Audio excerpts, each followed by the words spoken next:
everybody. We hope you're having a fantabulous, I should probably move my mic, a fantabulous Monday. Welcome back to Fate's End, a homebrew Dungeons & Dragons game driven by Fate. I, Lauren Hodges, will be your tail weaver for the evening. As you... Are we in the wrong spots? Gosh darn it! Did you disconnect, Deanna? How dare you! Deanna, you monster! Wait, now I gotta fix everything. Hold on. Oh, there we go. Okay, we're good. Deanna, you lose your first round of initiative tonight.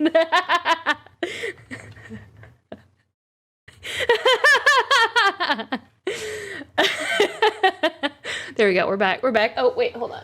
We're back. But yes, the homebrew Dungeons and Dragons game driven by Fate. That is what we're doing tonight. Announcements. So, as you can see, we have a new follower goal. I don't know. You see the bar down below. That's right. 1,000. 1,000 follower goal. I have no clue what's going to happen when we reach 1,000. None of us know. We're smashing through all our goals so quickly, and we're trying to keep up. So, if you have any ideas, let us know. We might just do another charity live stream. They're amazing, and you all make them so amazing by donating all the amazing money to charity and helping peeps. So we might just do that. The airship map we are currently using tonight for the Aerisolant is by Z and Peku. Oh, I never know if I'm saying that right. They make gorgeous digitally painted maps, and you can support them and get these maps for yourself at their Patreon. That's patreon.com/CZEPEKU. And I'm actually going to put it in chat. We always want to give credit where credit is certainly due. There we go.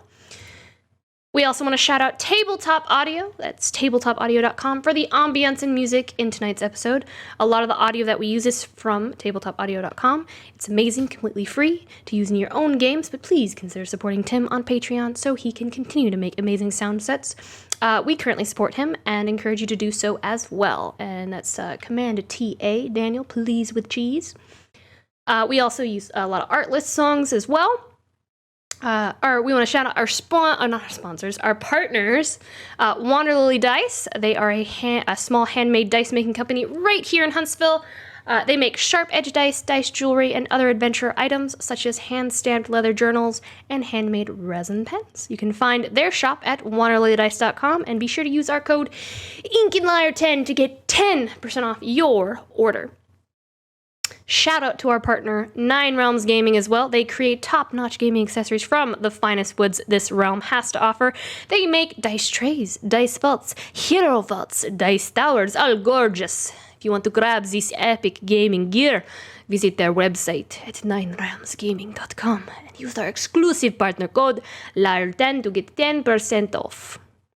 Shout out to Sirenscape as well for we also use their ambient sounds, music, and their online player that we use on stream. And remember, we have our Discord available to all of our community members. That's Command Discord. So come join us, hang out with the cast and crew for our humble little community of all of our shows as well. We want to take a moment to congratulate Christian Hatcher, who plays Ludin. Christian just graduated from college, so send him a whole bunch of huzzahs in chat. I want to see multiple lines of huzzah mugs and snonk hearts for Christian, because that is no easy task, and we cannot wait to see where you go, Christian. We know it's up, but where up? All right. For your present. While we do not have our giveaway this evening, we do have some extremely exciting news. Starting next week, we will be doing an entire week of giveaways on all of our shows except Short Rest. And then we're going to be doing that once a month. It's going to be the first week of every month. So next Monday on Fate's End, we're going to be giving away this Zebrawood 9 Realms Gaming Dice Vault. Tuesday on Twisted Veil, we will be giving away a Neverborn Fate deck. And Wednesday on Iron Valor, we are going to be giving away one of our limited edition Ink&Lyre Founder Enamel pins. There are only, I think, 4 or 5 of these left, and once they are gone, they are gone. Yes, so I don't know what we should call this week that we're going to be having every month. Loot Week? I don't know. Let us know in chat what you think we should call it, but it's going to happen every month. It's going to be the first week of every month. We're going to give stuff away, and it's going to be awesome. Again, with our community challenge, make sure to put those points, those chat points, into for the Snock tarot card that was redeemed and prompted by Game Player 3009. Keep donating those points that you're earning while you watch. Again, channel points, which we have dubbed scrolls on our channel. You earn these channel points by watching on stream. It's a little button next to the chat bar. You click on that and it'll say Snock Tarot Card. And you can donate points that you have already earned to that. We have 800,000 to accumulate for that. So keep churning like butter. We are in the double digits. It's happening. We're killing it. But with that, tonight, Prayaria is going to be recapping the last episode for us. So that being said, the time has come. Let's draw our cards for tonight's episode of Fate's End.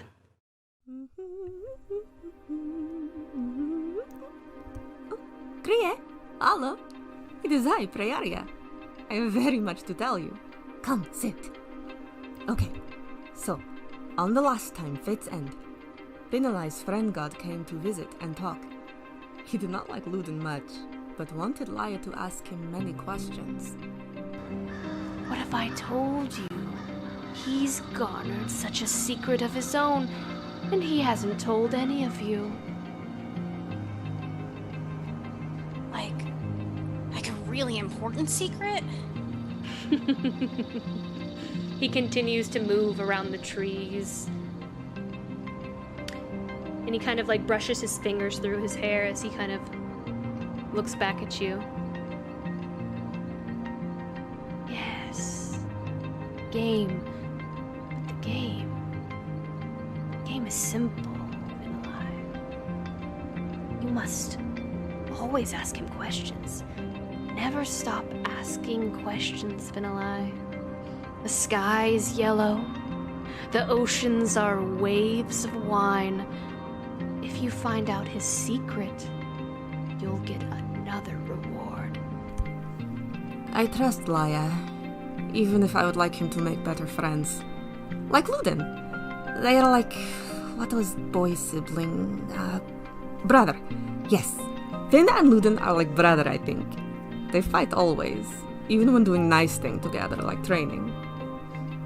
So he's going to go all the way around, push it off, grab the sword from you as you are using your momentum, pull it away, and just booty bump you to the side, and then take the rapier and toss it back up to Theus, put his sword away, and go. Theus grabs the sword and like puts it back in their I forget what it's called, scabbard, I think, and then they're just gonna be like, Oh, clap for him! He's gonna take a little bow, and then he's gonna give Finn 6 good berries, just in case to like heal up or anything like that, and be like,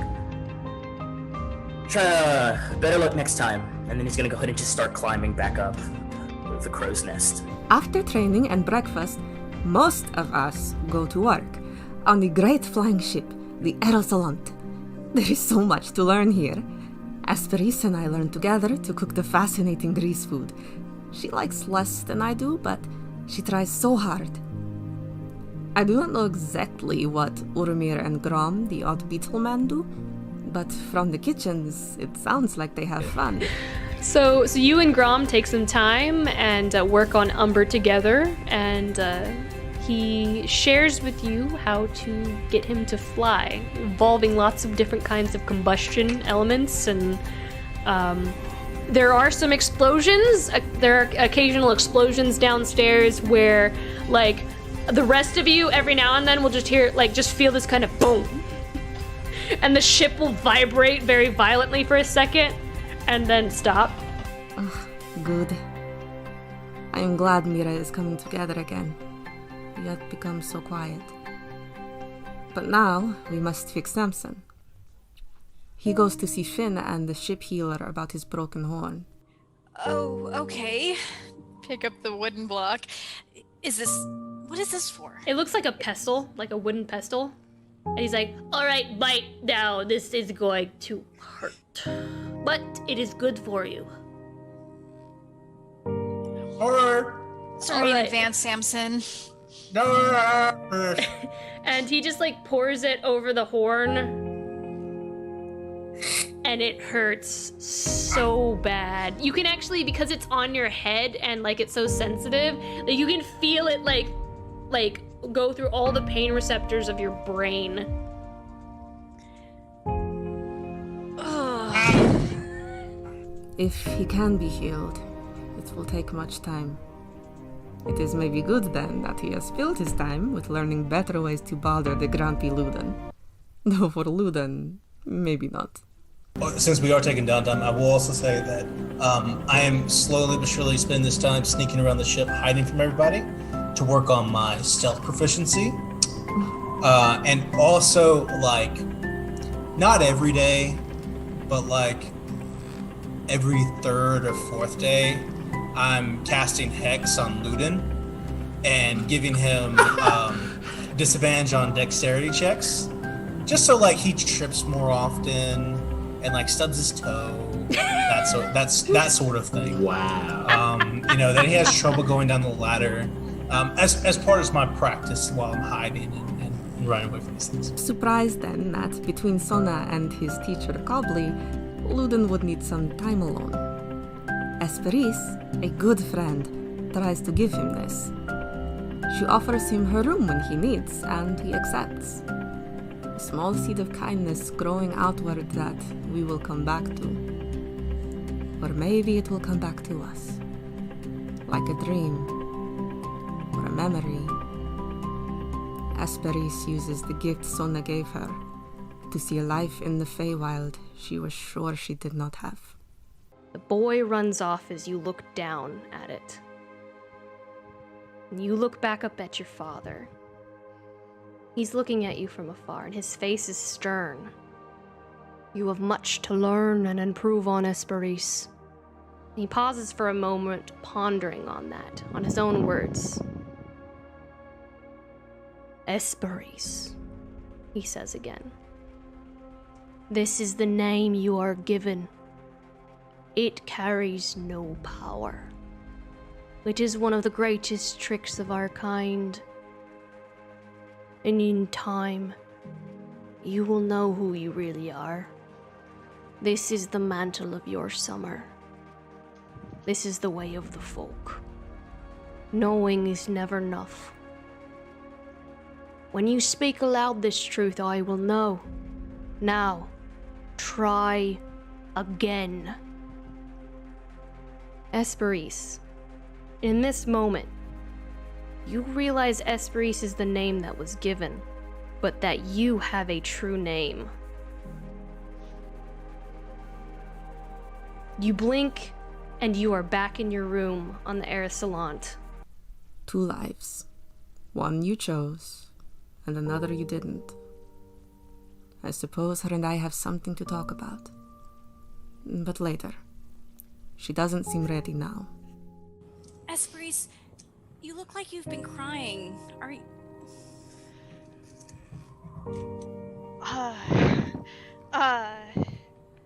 Wow, Finn, I really don't know how to respond to that. Sometimes you just say things. I am sorry that I look like I've been crying. I will try not... I'll try not to... Esperis. You look beautiful. It's okay. I'm sorry for saying things. No. It's I'm not angry. I just. You seem really angry. I'm not upset. No, I'm not. Shut up. No, please don't do that. He hasn't done anything wrong. I just.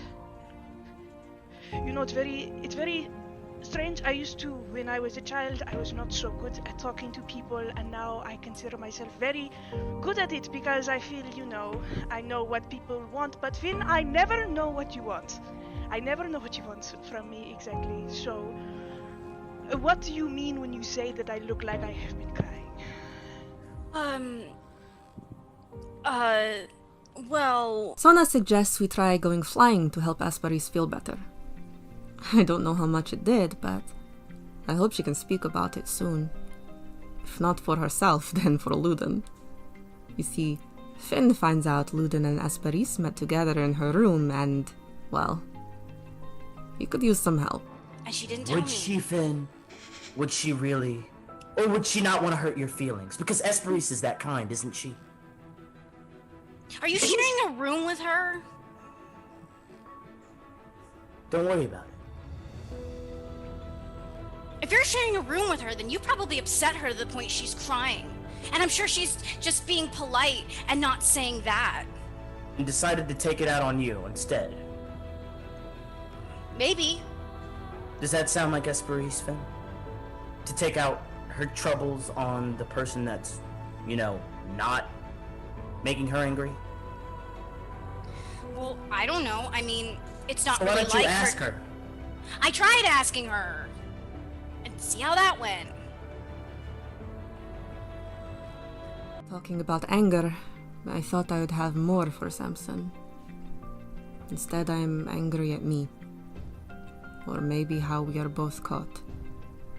Like moths in webs. Or spider legs. Why were you mad at me? She's gonna raise her hand and use her Furbolg magic to make it appear as though the scars on Samson's hands are on hers. Was supposed to be me. I didn't ask you to do what you did.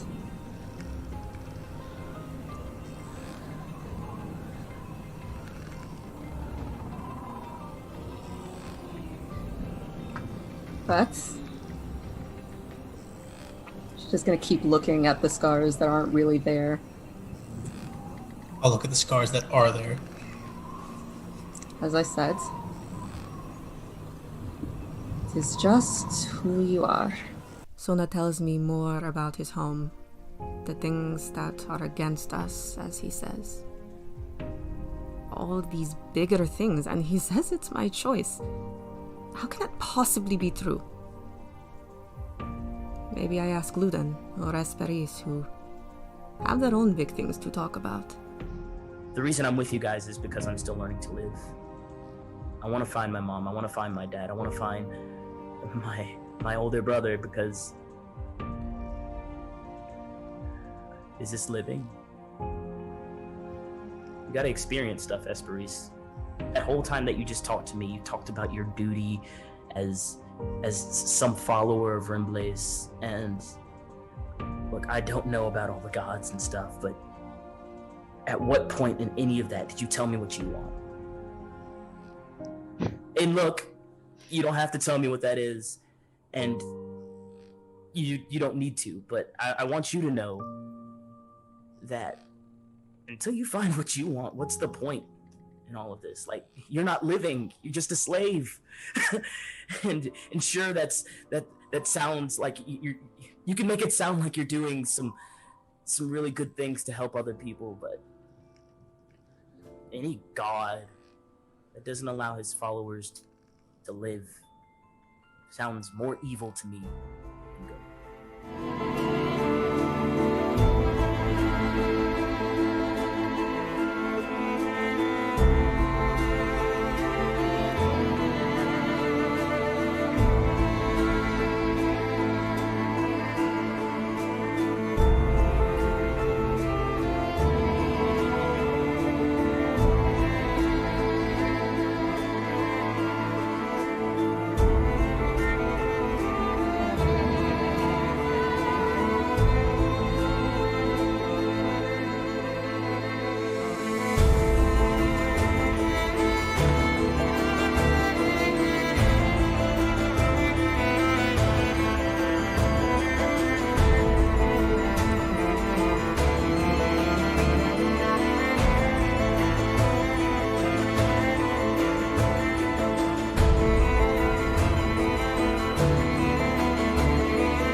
And we're back. And we are back. So, we jump back in the heat of the moment. You all hear this loud, guttural, bellowing roar, and clouds aft of the ship swirl aggressively. This massive, snake-like creature emerges almost like a massive whale breaking the surface of the ocean. Its dark body jagged. Scales swirl up the belly of its body like the lines of a fingerprint. Its head is sharp and jagged like the pincers of a massive black beetle. Its head like a scorpion. As a flash of lightning just illuminates it, the body hits the side of the ship lightly, and the crew hang on as the ship groans and creaks, rocking to the side abruptly against the monster's weight. Its head looks down at you, 4 stingers jutting up from the back of its head, and rows of sharp, jagged teeth pool out of its mouth like a bouquet of thorns. It leans forward, opening its mouth.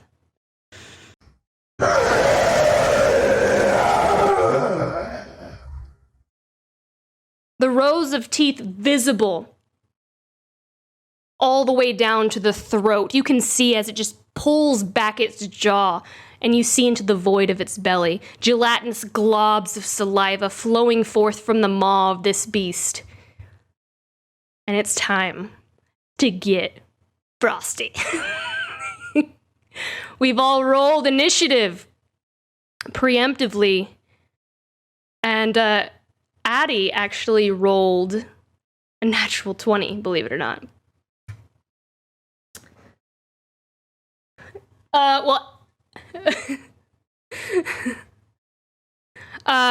Addie is gonna see this massive creature emerging from from the bowels of the storm, and is just gonna be like, holy shit. Esperis, command the cannons, they'll hear you below. Addie's also going to, she has to man the control panel here, but like she just kind of like holds her hand on one, takes out her miniature like hand crossbow, and she is gonna send one at this thing. Let's see what happens here. An 18.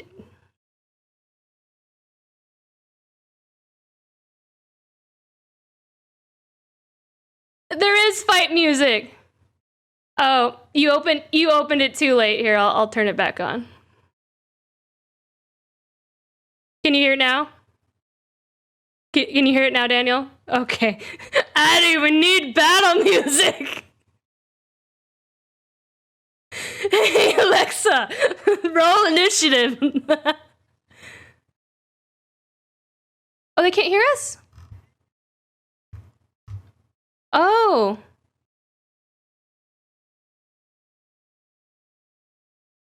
Oh, hold on.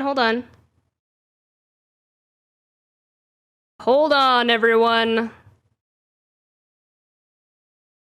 Why did this happen today? I didn't touch anything.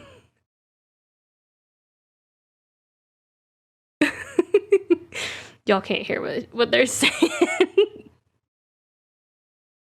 Just dance. Everyone dance for them while we fix it. Or while I fix it. I think it's like that little like mute thing on there, right? All right, can you guys hear the music and the goo and the cast now? Can you hear us? Can you hear them in the cast now? Dance party. Can you hear us dance? Can you hear the music? Yes. Yeah, we're good now. We're good. Music Alright. and the cast. Everyone get quiet really for a second. Yes, the music's playing. I'm just double checking. Okay. Get quiet. Shh. Everyone.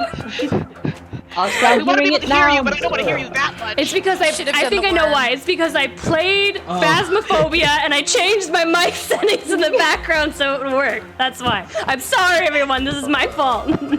Booyah. Okay. So Lauren reached the end of her rope. She was like, "This episode, I'm the only one that speaks. You all roll." You all roll. Nobody gets to enjoy this moment at You will all. do nothing You but all scream die. silently. I cast silence on the entire boat. No spells. Just high up, no one can hear you scream. Oh god, that's true. All right, Addie hits for 8. She just pulls out her crossbow and just like, and it just like it just kind of like digs down deep into the side of it, and it just kind of like moves and sways, and the arrow just cracks, and you see it just go like fall into the clouds below. Good one, Addie. Good one. All right, Ludin, Yeah. All right. it's your turn. So, You're 30 feet up in the crow's nest, my boy. All right. Well, Ludin is not going to waste this opportunity. He's going to use his bonus action and cast Hunter's Mark on the giant beast right in front of him. And then he's going to take 2 shots. I mean, like, he's at a good vantage point, and hopefully this thing won't knock him over later. But he's going to take his first attack with a 17. Does that hit? That does not hit. Oh, this is going to be a hard fight. So, Ludin has pulled out one of his arrows, and that knock when he got knocked out, or when the thing knocked against the ship, It hits the creature. It just ricochets off of it. It hits, but it doesn't hit. That makes sense. Like, it's Sounds big about enough that right. it would hit, but like, let's say, like in this instance, like you shoot it, but it's just not in the right. It's got so many scales and so much armor that it's just like it's not in the right spot.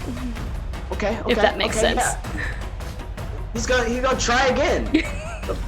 Watch this time though. Yeah, he tried again and shot in like the exact same spot, thinking that maybe this time it would work. But he did cast Hunter's Mark on it, and you said I'm 30 feet in the air? You are 30 feet up, yes. Yeah, that suddenly just doesn't sound like the best place to be.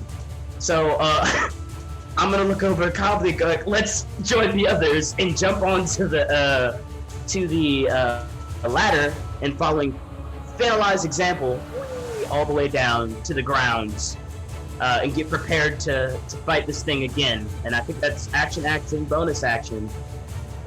This is not good, guys. This is not already going the way I thought it was. All right. Finali. Am I supposed to be able to see this worm on the map?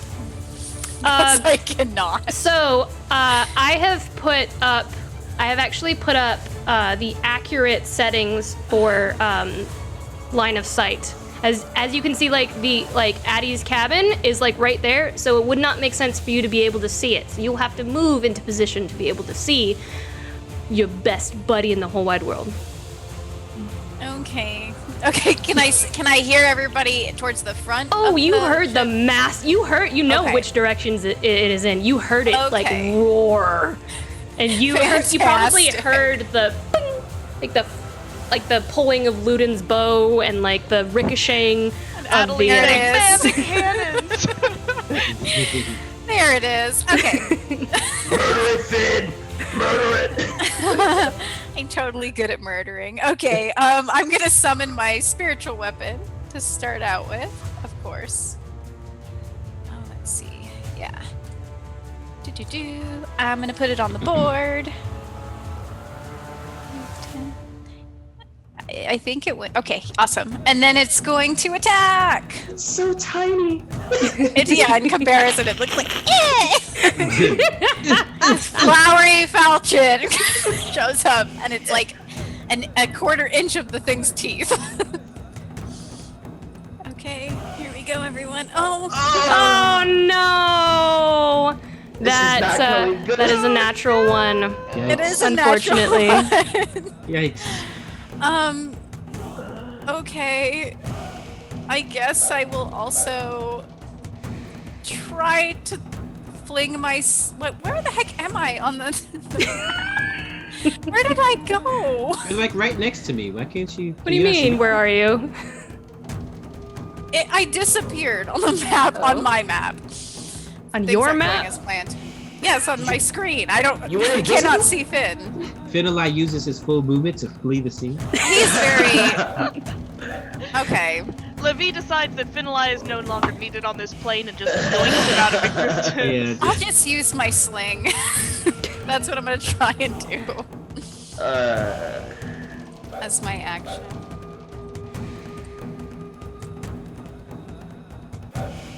Hey! 18? That hits. Yay! Wow. Hit it Hit in, him with a rock. hit it in the eye. Does it More stick in the eye? damage. you are so focused, Finn. You're like, all right. Obviously, the scales aren't working, Ludin. Okay, so maybe I need to hit it more close up to the face. Face is a fragile location. Okay. The rock is released and it just right in one of its like 8 eyes or something, and like it just rears back as you hit it. It just looks so annoyed, and it's just like.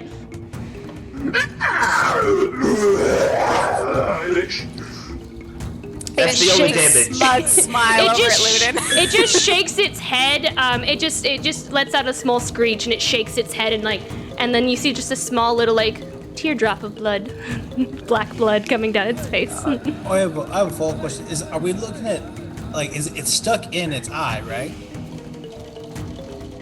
Like the stone did? It's flavor, Daniel.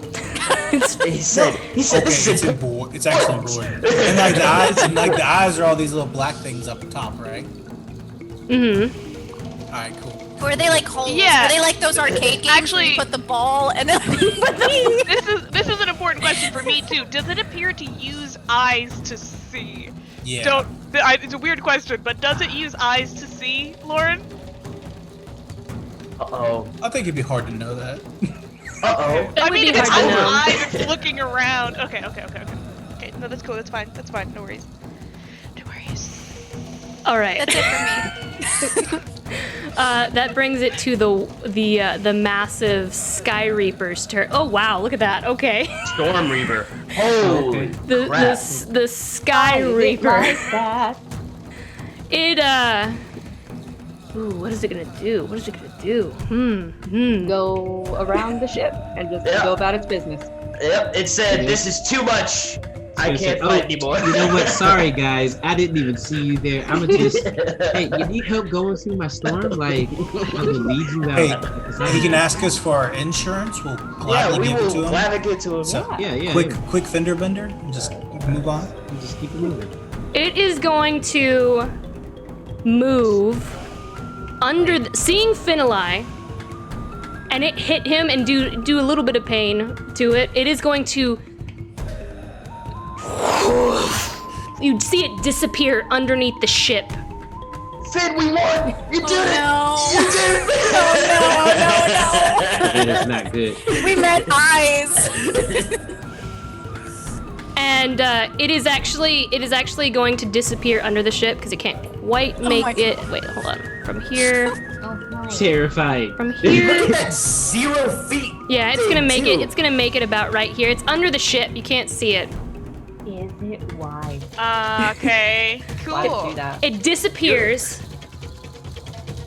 It disappears under the ship, and it is you're all just kind of waiting, and you hear crack, bam, and the whole ship just kind of like sways abruptly, and it's just going to slam into the bottom of the ship.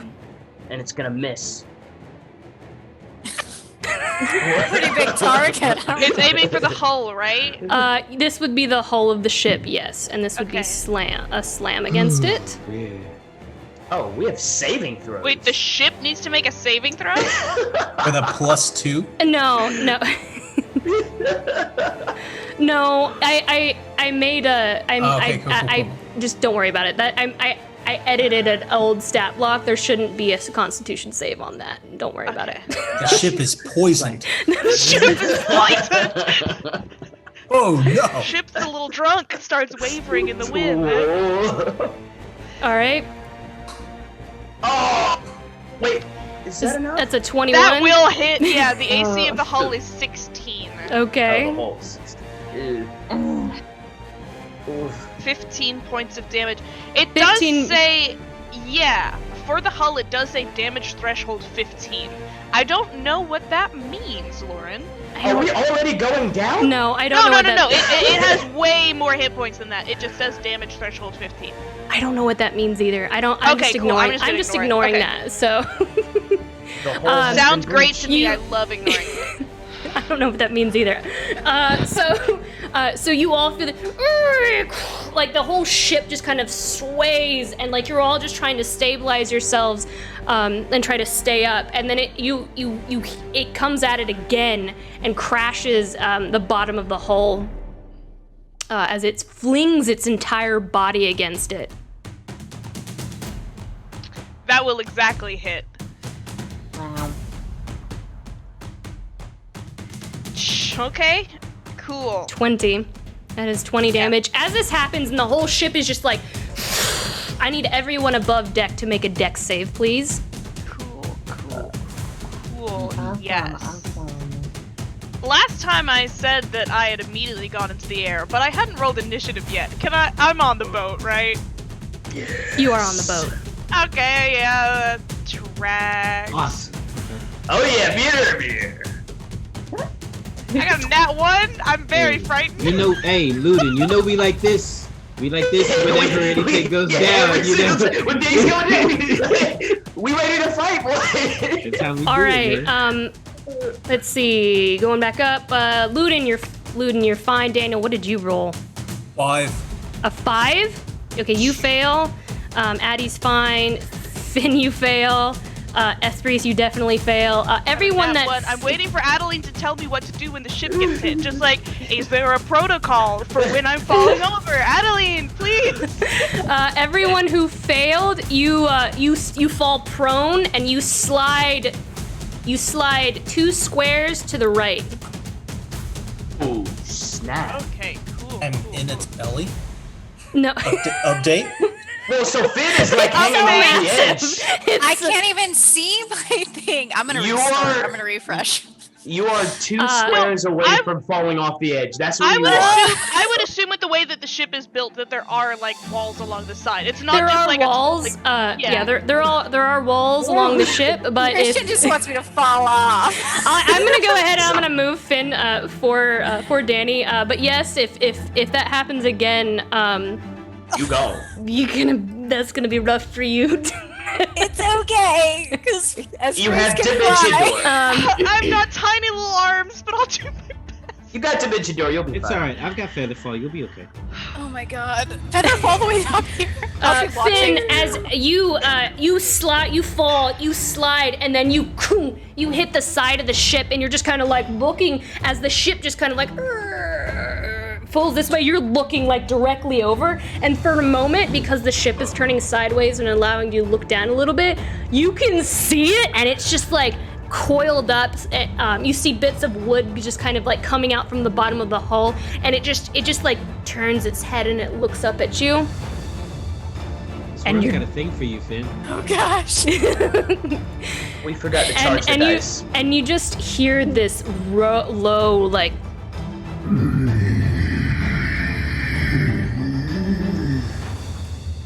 as it's looking up at you.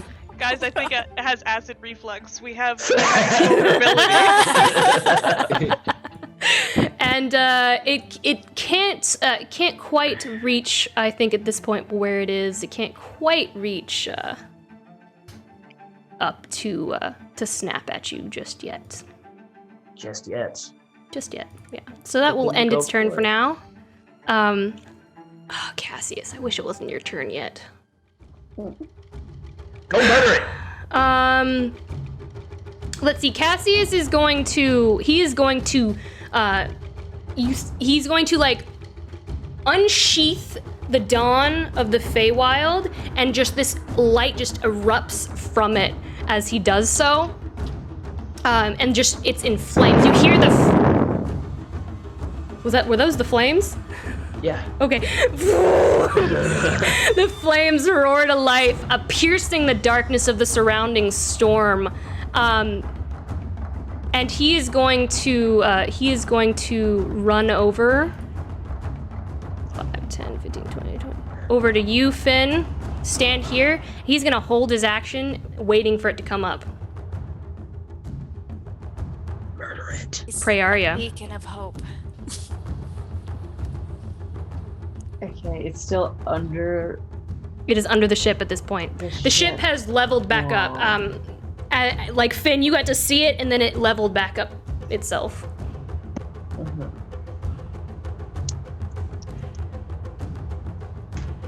I mean, okay.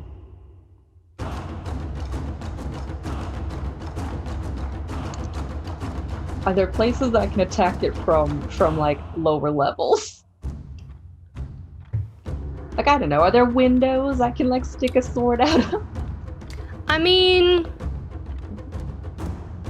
not really. And I say this, I mean, you could technically, but the amount of distance you would have to cover so quickly, I'm not sure if it's worth it. Well, you do have bonus action dash, I think. You could possibly, but I don't know if you wouldn't be able to make it in one round, I don't think. And I'm not sure what your movement is. You are a rogue. So it's possible that you might be able to down. I don't know if it's worth it. That's probably not just gonna stay under the ship the entire time. McBluff's in chat! McBluff's in chat! Hi, McBluff! Hello, McBluff. Ludin's not Come to happy. You've come to see our demise. Yarko's in chat too! Yarko! And Danielle. And Deadly Sin. The dark And tangent. Game Player 3009! And Gameplayer 3009. All right, Raina, what you doing? There's not much I can do. I guess I'll hold my action. You're gonna hold your action? Yeah. Okay. It's gonna use its first legendary action to move. Okay. No. Awesome. Ooh. Cool. We only fight legendary creatures. It's gonna move up to where it's within distance here. God, it's so massive I can't quite place it where I want it to go. It's going to move up at the end, and it is gonna make itself visible so that it is now strategically placed. As this happens, we'll start with Cassius since he was holding his action. Cassius, as the creature emerges from the bowels of the bottom of the ship, you see him, he grabs some of the rigging, looping it around his arm once, twice, a third time. He backs up, quickly gauges his maneuver, tosses his sword, flipping it from face upward into like grasping it face downward. He takes a running start, leaps off the side of the ship, swinging all the way around this massive beast. And as he does so, he slams his sword down into the creature, dragging the blade all the way around with his momentum, and he lets go, leaping back onto the deck of the ship on the other side. So he's gonna be like, over to this edge over here. Oh, okay. I could do All that. right, I see you.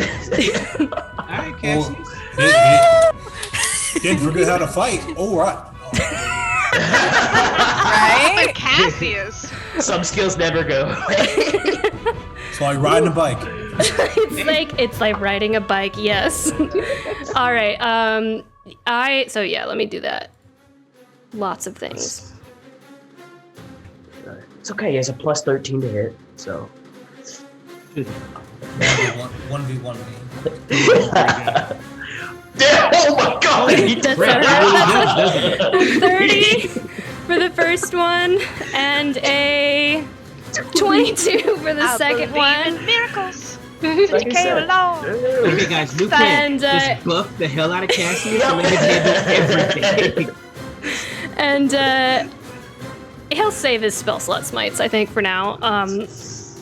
And let me do the damage here. Smite him. End him. Yeah. What's he saving him for? Yeah, what's he saving? Just saving smite The next day. And that's well, he has improved smite that automatically happens. So let me do What kind of this. paladin doesn't smite? You gotta smite that thing. Okay, he will use God, y'all. Marty is screaming from the deck.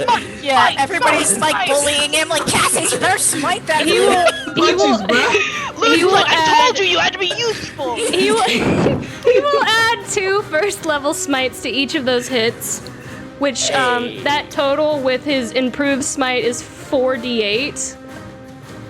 There we go.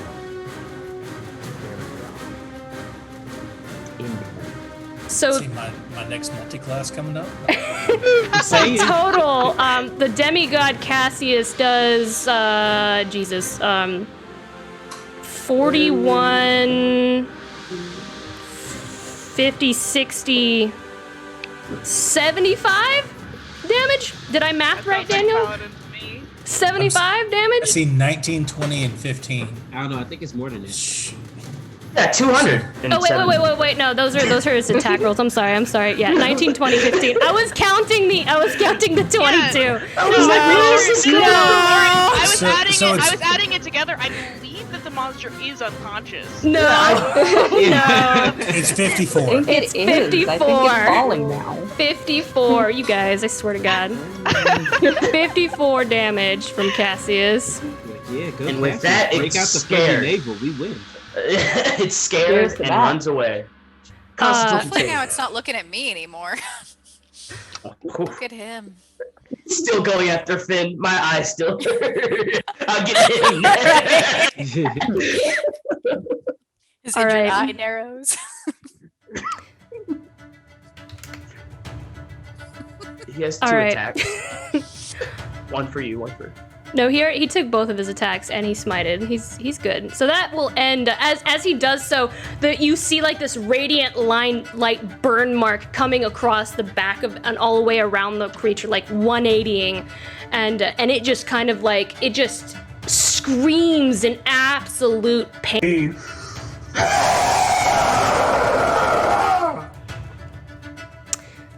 All right. Ludin's jaw is on the floor. Just... Esperise is prone on the ground and didn't see any of this. She's just planking back on the floor. Priaria, you were holding an action. You may take your action now if you'd like. I like to shoot with crossbow. Shoot the crossbow. Oh, fingers crossed, crossbow hits.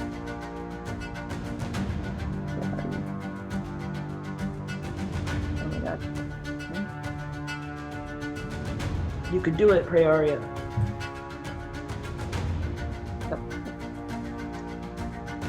Sorry, my screen's a little slow tonight. No, you're fine. Attack. 6. Does a 13 hit? A 13 does not hit. Damn it. Unfortunately, it does not. Shoots at it. Samson, I believe it's your. Was there anything else you were? No, you were just holding. You were just holding your action. Yeah. Samson. Okay. Well, I'm gonna start by casting a. I'm gonna start by summoning the bear, and I can get everybody. Looks like I can get everybody. Oh, I am so sorry. That actually reminds me. Everyone within 30 feet of Cassius, you get a +4 to your saving throws. Is that like since the smite or just in general? When you're in his presence. That's just an aura thing. He's so just hot. so sexy. He's so hot. He just gives you confidence all the time. Yeah, I love that we always the attribute it temperature's to a little hotness. hotter in the aura. You're inspired by his bodacity. We saw him kind of fling himself on that rope and went, oh my. Oh my. I'm feeling really strong. Oh goodness. She's swinging on. Is that a husband material? Feel that rope. Okay. Sorry, Daniel. I'm gonna summon the bear, and I'm gonna give everyone who's a friends of us 7 temporary hit points, including Addie and Cassius and anyone who's on that side of the boat underneath that they would also get the 30-foot radius. I will ignore the giant ship, or not the giant snake creature that's eating us. They do not get temporary hit points. And then I'm looking at where Finn hit this thing in the eyes. Does it look like it has 2 eyes, 4 eyes, 6 eyes? Like, what am I looking at here? I have no idea. Like, I can't even tell if it has eyes on the main picture. It was just a flavor thing that I threw in. It looks like it does the little black eyes on the top. Well, with blacky the things. The little black holes on top of its head. Insect things going on. 5, 6, 7, 8.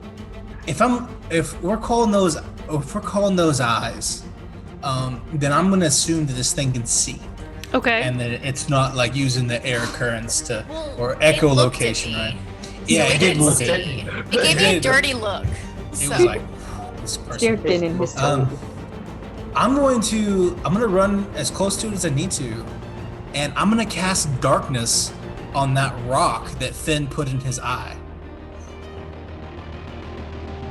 So that there's just a 15-foot magical darkness emanating from that one rock. It's not in his eye, though. It just hit him in the eye. Oh, I thought you said it's stuck. No. Okay, then I'm gonna cast it like on like a scale in the middle of all of his eyes. Yeah. I'm gonna choose one scale like right there. I'm gonna pick that point, attach it to that, and cast darkness. So there's just a 15-foot sphere, 15-foot radius on its sphere head of darkness on its head, covering all of those eyes if I can. Okay. Assuming they're not 30 feet apart. Okay. Ludin just thinks it's leveling up, and he's getting even more afraid. He's like, "What is this?" So it should cover. If the head is not 30 feet across, I don't know how big it is. But if it moves, it should go with it. It goes with it? Yeah, if you cast it on like a specific point, it goes with that. Right? Yeah, it says if the point you choose is an object or something that you are holding, or one that isn't there. Yeah. The darkness emanates from the object and moves with it. Yeah. Okay. So is that okay? Yeah, if that's what it says. So you this darkness, like ink, like an ink blot, just begins to radiate all around its head. This smoky, like very, very like Harry Potter and the Deathly Hallows. It does. It says it's a point you choose. If what is an object, so does it count it? Can I say that like the scales are an object, or are they not objects? So I was hoping the rock was still there. That's a tough call. Oh no. That's why I wanted to hit That's why I wanted to hit the stone, but it's gone.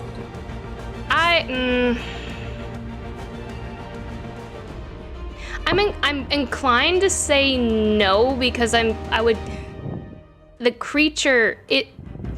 identify as the monster as a creature, not necessarily an object.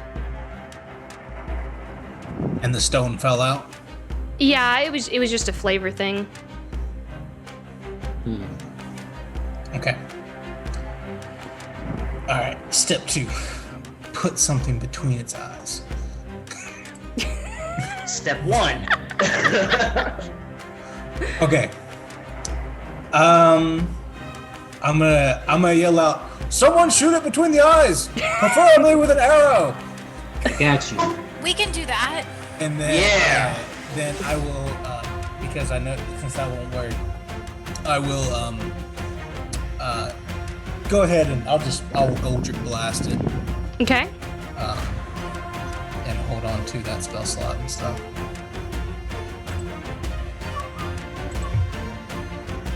Do they have disadvantage of strength checks inside of this thing? No, but you all get advantage on them. That is a 22 and a 24 to hit. No, it's 23 to hit. That 24. hits. 24. That hits. And it takes 5 damage. No, that's not right. I get D10s, not D6s. Sorry, it's on me. 8 damage. 8 damage, alright. And then I'm going to. I kind of like being relatively close to it. So I'm going to move like an addition. I'm gonna move like 10 feet away, but not too far away, so that I can. 10 or 15 feet. And I'll Okay. end my turn there. All right. As you send your eldritch blasts out, you kind of like wait for it to roar, and as it does so, like it rips open and tears open its mouth to roar, and you just launch them right down its throat, and it'll just almost like burps a little bit, and like this kind of smoke and bile just kind of starts dripping down its chin, and it just kind of like shakes its body furiously as you do so. Kind of feel bad for it, guys. Why? It's trying to kill us, Finn. I swear, Finn, what is your problem? It's every single time. God. We are in its house. Yeah, we came into its house. Exactly, Priya. Is its house the entire sky? I think that's kind of a lot. It's the hurricane. It lives here. Oh. No. Yeah, it No. lives here. No, Finn. Oh, no, shut up. Let's kill this thing. Let's go. We should try. I am with Lund on this. I feel like it needs to die. Someone point an arrow my between its turn. eyes. With the last two of its legendary actions, you see this creature rear back its head, and it roars into the sky like Godzilla, and this beam of light tears open from its throat into the clouds. Flashes of light crackle across these black clouds, and you can feel your hair stand up on your skin and your head, and you all look at one another, and the hair on your head is just standing straight up with electricity. Everyone make a dex save. Uh-huh. With the plus This is what happens when you feel emphasis, really. right? Mm-hmm. This is what happens when you feel bad for something like this. That's It not kills what you. happens. It's not like a reaction. Oh my god, I got another natural one! Lauren! Is this- Oh, I hope that was me! Holy crap, I'm so happy! Yes! Oh, no, I thought it was me. Did we you get advantage plus on four. those because of the bear? No, Wait. that's a strength save. Okay. He would have to do the eagle. Oh my god, I can't click on Cassius. The monster's God. blocking him. Saving throw. Hey, remember you get Cassius plus- succeeds. Addie fails. Addie fails. Cassius succeeds. With that,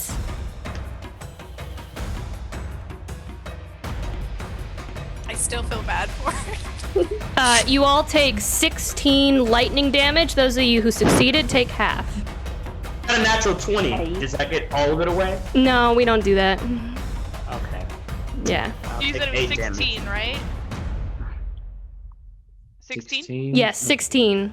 What was the save? Oh. I rolled 8. I rolled a 13. Plus Oh, 4. I didn't. Yeah, I'm No, sorry. No, I rolled I didn't even tell. not 13. Addie 12. fails. You fail.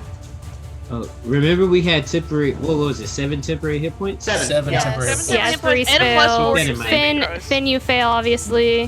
What's the Praeria, save? you're good, Plus so you take 4 half. from Handsome Aura. Oh, yeah. So I didn't have to say it like that. But Then like, don't even 30 worry about Er- it. You're just... Eramir fails. Cassius, What was the save? Cassius actually fails. It was a dexterity save. It's a, I got a 30. it's an Oh, if Cassius 18. fails with the 17. Yeah, I know Luden, I good failed. for you. It's an 18. I got a Cobley 3, trained me well, okay? okay? Cobley trained me well. I'm just on the ground, electrocuted, having a bad afternoon in general. God has driven me to sin, and now he electrocutes me on the ground. Get sin harder, faster. All right, Esperise, it's your turn now. You're prone. I know it's my turn. I have a question about how prone works when I can fly. I would like to fly 15 feet in the air straight up while lying backwards. Will it still take the other half of my movement to turn myself upright?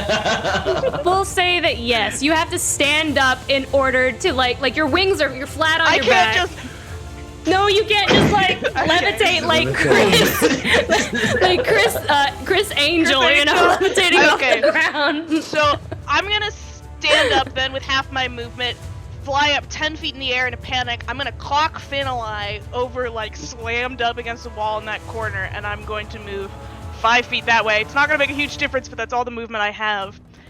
And then, I would like to make an Arcana or a Nature check. It's a legendary creature, so it feels feasible that I might have heard about it at some point.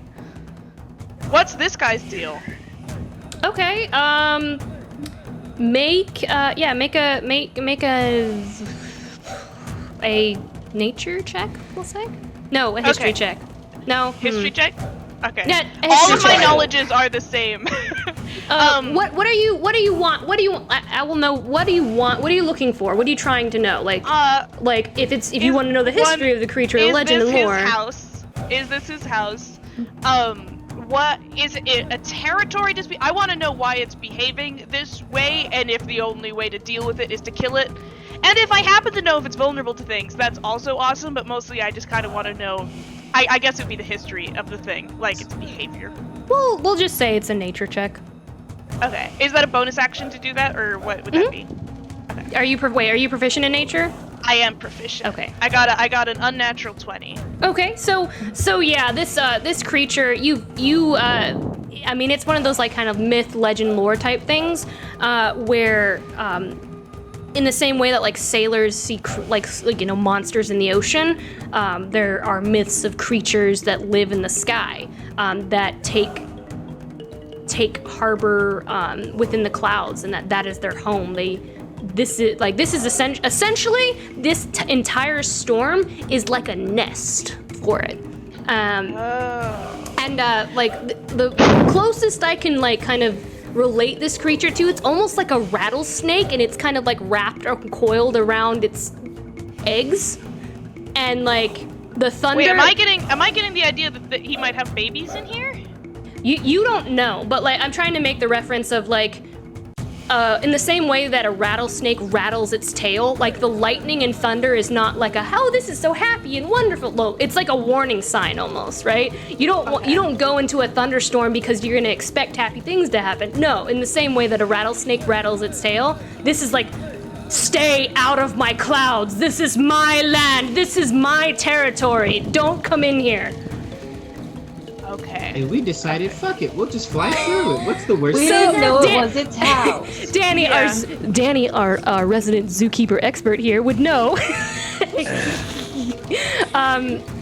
Outside of that, I think the other thing I can tell you is it's a fast flyer. The fast Who cares? flyer. It's over. It has to die now. So my first plan of let's just fly away as fast as we can to get out of its zone is not gonna fly if it's a fast flyer. I'm gonna do an attack and then do am I then able to tell the crew members to fire a cannon, or would that also be a bonus action? So when you make a command, the ship is going to go at the end of the round. I'll let you know. Okay. It'll go after Uramir. Okay. It'll go. Uramir's the last, so you can do that. I will call out. Let me check my notes here.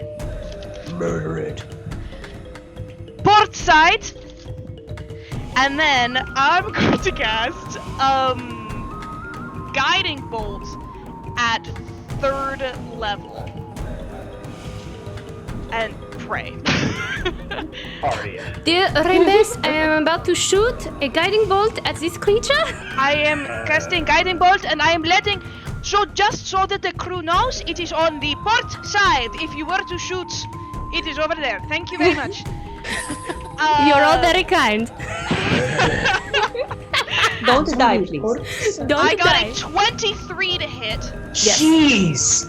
And that's going to be, God damn! 3 points of radiant damage, and whoever attacks next has advantage. Nice. What does this look like, Firefly from hell?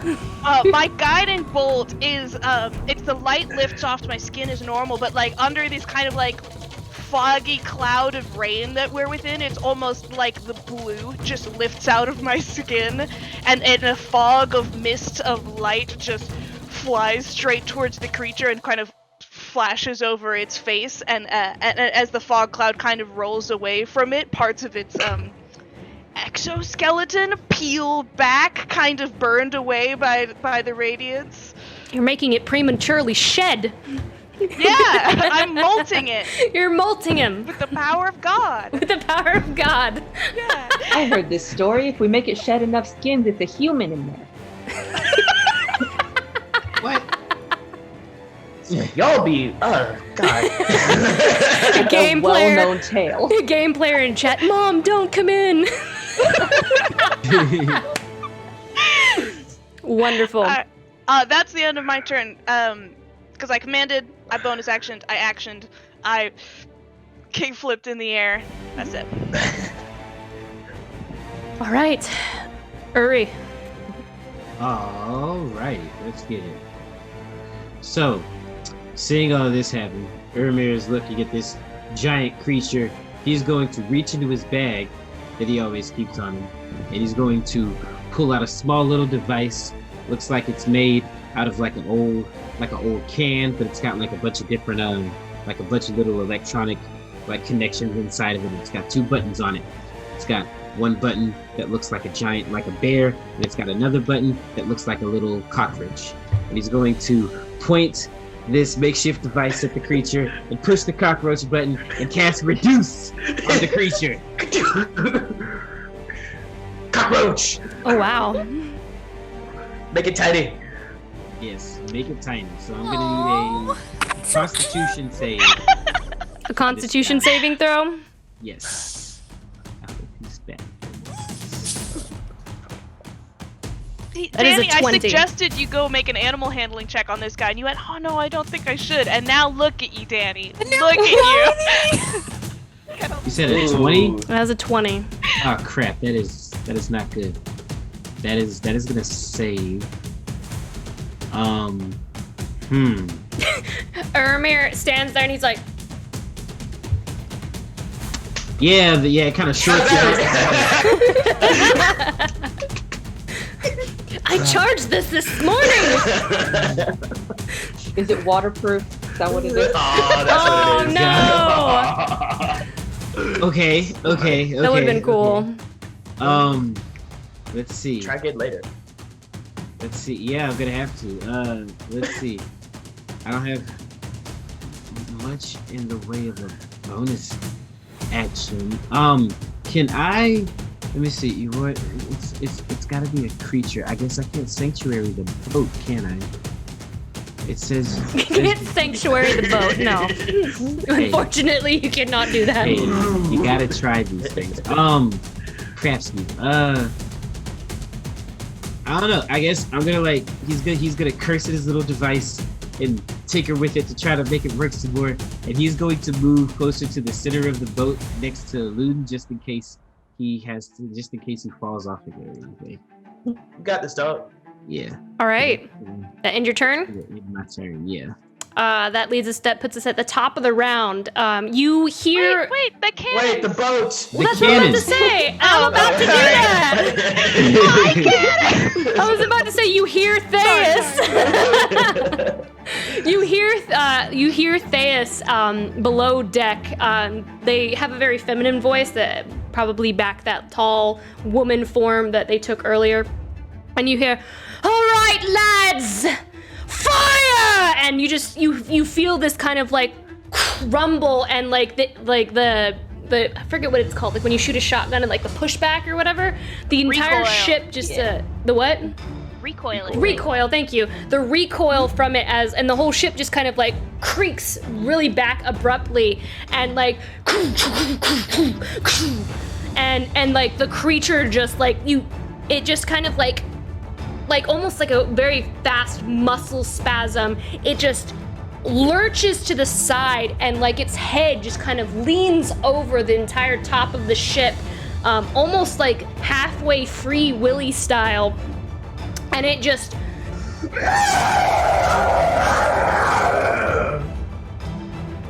and you see smoke kind of like rising up from its body.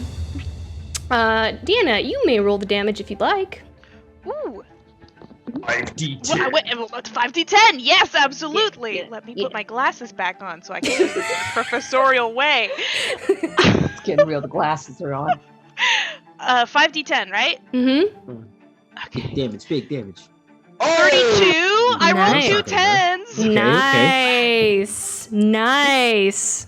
Jeez. Esperise. Yes, The most call powerful of me. us all. I cast You Guiding really Bolt do. and I was inside the cannon. It really is incredible. All right, top of the round, Addie is just gonna like, Esperiso, you all right? Says you were like Fine. knocked down and struck by thunder or I was lightning. flung into the air in the other direction from her point of view. Everything is absolutely fine. You're doing very, very well. Everything is fine. Great work with those cannons. What is? Yeah. Addie is actually going to. Samson said to shoot it between the eyes if you wanted to just right in there. She's gonna try. She's gonna like, she has one hand on like the thrust, and she's gonna pull up her crossbow and aim. And she's gonna attempt to hit it with her So crossbow. I assume that it's not at advantage, even though the cannons were auto hit. Yeah. I had Guiding Bolt, so the next attack is with advantage. I'm assuming that then that's Adeline that gets the advantage, right? Yes. Okay.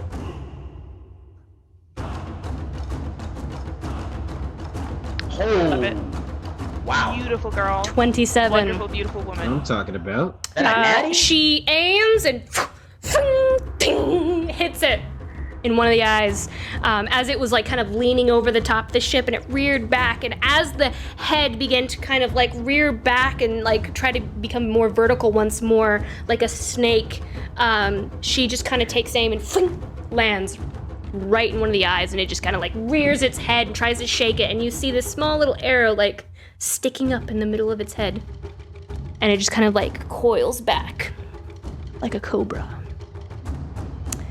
And that will end Addie's turn. Lou! Actually, before Luden goes... Here we go. Before Luden goes... Alright! Yeah. Before I go. Okay. It is going to lean over, since you're just so precariously like a little silver platter. The creature is just going to lean over and open its jaws, and it's going to try to take a bite attack against you, Finali. Oh, me? No. Okay. Oh, what? Oh, no. It doesn't move at all on the map, it just stays there? It has a 10-foot reach. Dang. Okay. Of course it does. Lauren loves giving creatures reach and grappling. Okay, and oh, saving throw. all Right, sorts of okay. crap. Well, hold on. It's got to hit first. Oh, Before I would like There's to a 17 flash hit. yeah.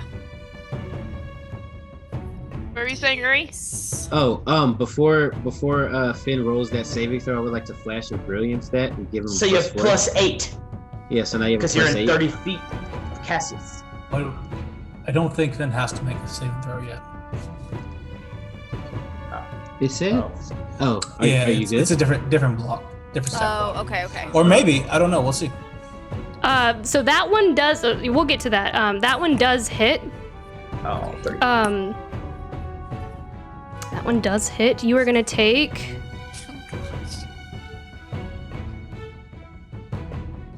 24 piercing damage. Now I need you to make a dex save. A dex yeah, save. yeah. No, I need it. Flash of genius. She only gets +4. Okay, so I can...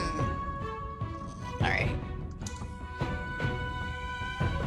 Oh my god. My freaking rolls. So, you said +8? It I says think plus you're just 4. out of... I was saying because of Cassius, but I think Well, you're yeah. just out of reach of Cassius. What's the range? 30 It's feet. 30 feet for Cassius, right? Yeah. And she's He is 35 feet.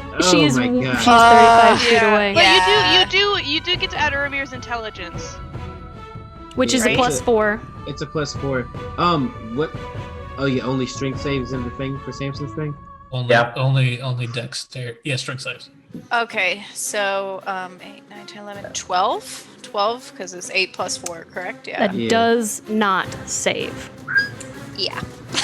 So you all see this creature just like unhinge its jaw, like I said, like a cobra, and it just snaps down on Finali and just flips him up in the air, and he just goes flying, and then right down into its gullet like the Hydra from Hercules.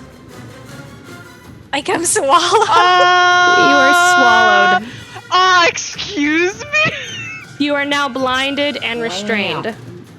Okay. Okay. Okay. That's fine. Alright. Okay. Well, you didn't see it before. Finn! You're in the belly of the beast. Wait, I thought it was. Yeah, it's Oh, I'm Luden's sorry. turn. Oh, that's right. I'm sorry. It, You're good. Legendary killed my friend. Can Esperise, out of her turn, shout some advice to other party members? no. Okay. You've already used your narrative action to be like, it's on the port side!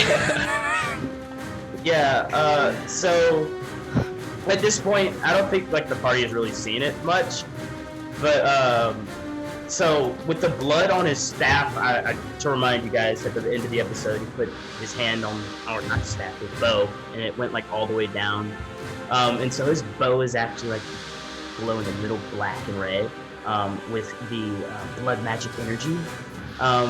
But his eyes are also starting to get that same way. He's gonna try again. This time he's gonna hopefully shoot it in the face, between the eyes, as Samson said. And so we'll see if this works. Hopefully it does. All right. So that is a 24 That hits. to hit. Yeah, so as he knocks that arrow, it fires, and the blood energy is actually swirling around the tip, and as it goes through, it leaves a slight trail of red and black energy, and it will do. I have to roll quite a bit because as I shoot it, I'm also going to cast Favored Foe on it, and so that's 6 plus 1d6 plus 1d4 plus 1d4, which is not a lot of damage. Oh my god, that pissed me off. So that's that's 11 damage on that first one. And then he's gonna knock it back and do the exact same thing, and hopefully do some more damage this time. Natty, there we go. Nat 20! All right, so this I'm talking time, after he found like that he can actually hurt this thing, he pulls out another arrow, and that dark energy actually just coalesces all the way up into one point on the arrow, and he pulls it back one more time, and another black streak this time. It's not even any red, and it just shoots across and goes into this thing. And so let me roll this damage. I was an attack. I was about to say, what? You got 20 damage! What? If only you could have saved that nat 20 for next time around. Yeah. I hold my 20. I hold my action. Okay, so on this one is the Hunter's Mark damage doubled as well. Yes. Okay, cool. So I roll 2 Everything of those. double Do it, man. Okay, and then I roll these 2d4s as well. So all in all, holy crap! So that's Is that 36, if I'm not mistaken? 18 plus. Well, it's 18 plus 7. So 2. Yeah, and then that's- 25. So it's 24 plus 14 plus 12. 8, 9, 10, 11. 25 on top of what he did the first time. Right? So, but all that is second attack double. does Yeah, 25 35. damage. 35. That's what I said. Everyone was telling me no. I was like, am I mathing wrong? 35. 35 damage. Yes. It's almost as if you care so much about Ink&Lyre. The rage of them taking your precious Ink&Lyre, Legend. I am the only one that can hurt this. You have done enough damage to it. Oh, Big Brother energy. It's looking a little nauseated all of a sudden, and it's gonna make a con save. Good. Spit him up. Slow chunk, slow chunk, slow chunk. Oh. And it's I saved. tried. It's got a pretty good con, huh?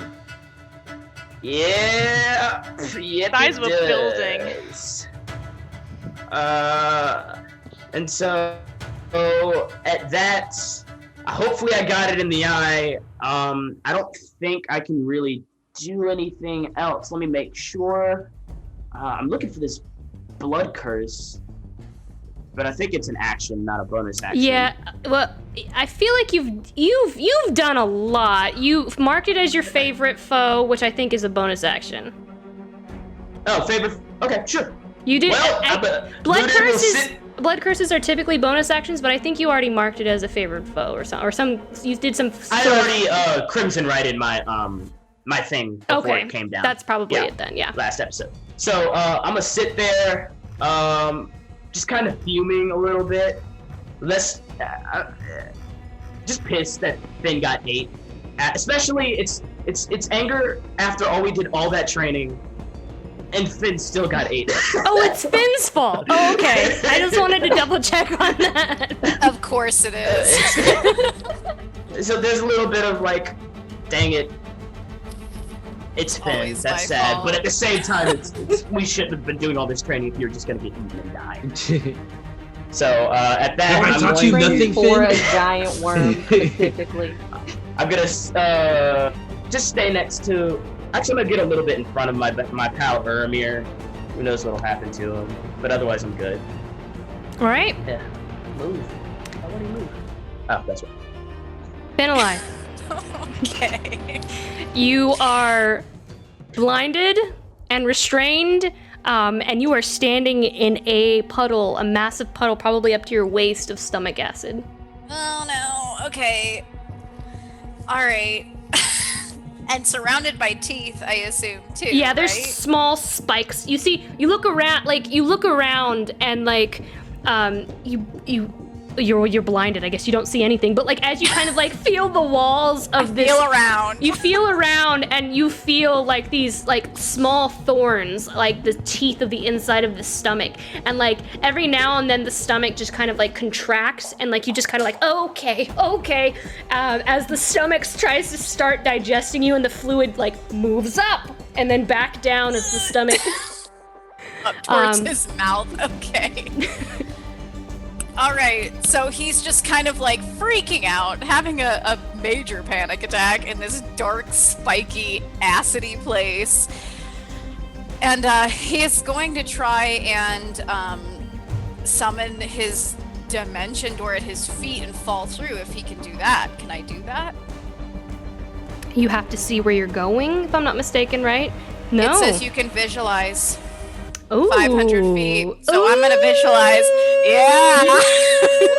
Ooh. Yeah. Nice. All right. And yeah, the only you thing he can think of is Luden's face. Mother.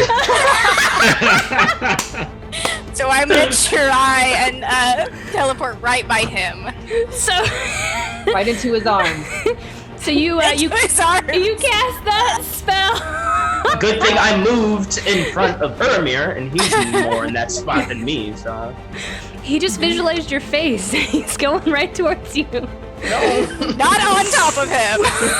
Hey, he didn't visualize me. That's what All I'm of a sudden, Luden, right in front of you, appearing out of nowhere, you see Ink&Lyre right. Half of his body is just like parts of his clothing are like burnt away from the stomach acid. He smells rancid and sour. And like he's like sopping wet with this stomach acid, but he just like he appears right in front of you. Don't get eaten. Anything you do, don't get eaten. I'm gonna wipe a little bit of my coat onto him. I'm gonna kill you.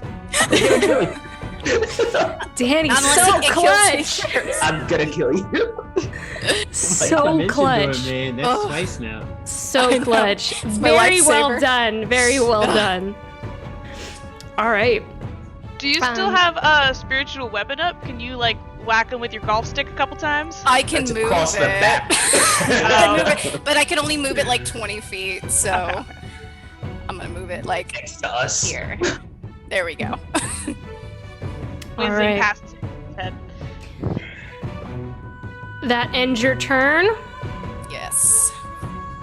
It is the Sky Reaper's turn. Oh, and you're right next to me. Sky Go ahead. Reaper.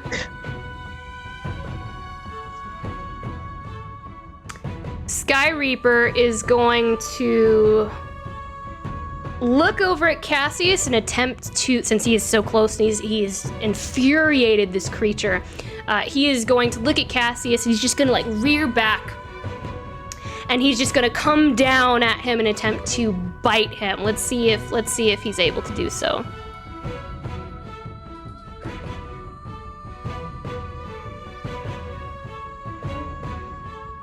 Cassius? Nope. Oh no! You all see Cassius just like he's still holding onto the rope. He pulls it very abruptly and flies over to the side as the creature's head slams into the top deck, some of the wood splintering between its teeth, and it shakes it, the wood going flying in all directions. It is then going to rear back and just slam its body against the ship. One day I'll be cool like Cassius. One day. Why are you training with Luden? You could be training with Cassius this Seriously. whole time. I mean, Yeah, go train with Cassius. That is a 26 against the... Lauren, you know what it's like. You made the boat. You made the boat. It is a 26. Oh, does it? Oh, I didn't realize. No, Why we are you hitting fortified the yourself, ship when Lauren? you weren't looking. That is 18 damage to the broadside of the ship. At least it is. It's above the threshold, so everyone make a dex save as the ship just leans back to the side. Flying. Do I need to roll another nat 1 or am I good? No, you're good. Yes! Holy crap! Yes, every time, baby. Wow. And you get +4 this time. Some I people. like to imagine that Luden and Finn both succeed because they're wrestling each other and keeping each other upright. Oh, Praeria with the nat No, 1. Stay back. It's 12 total.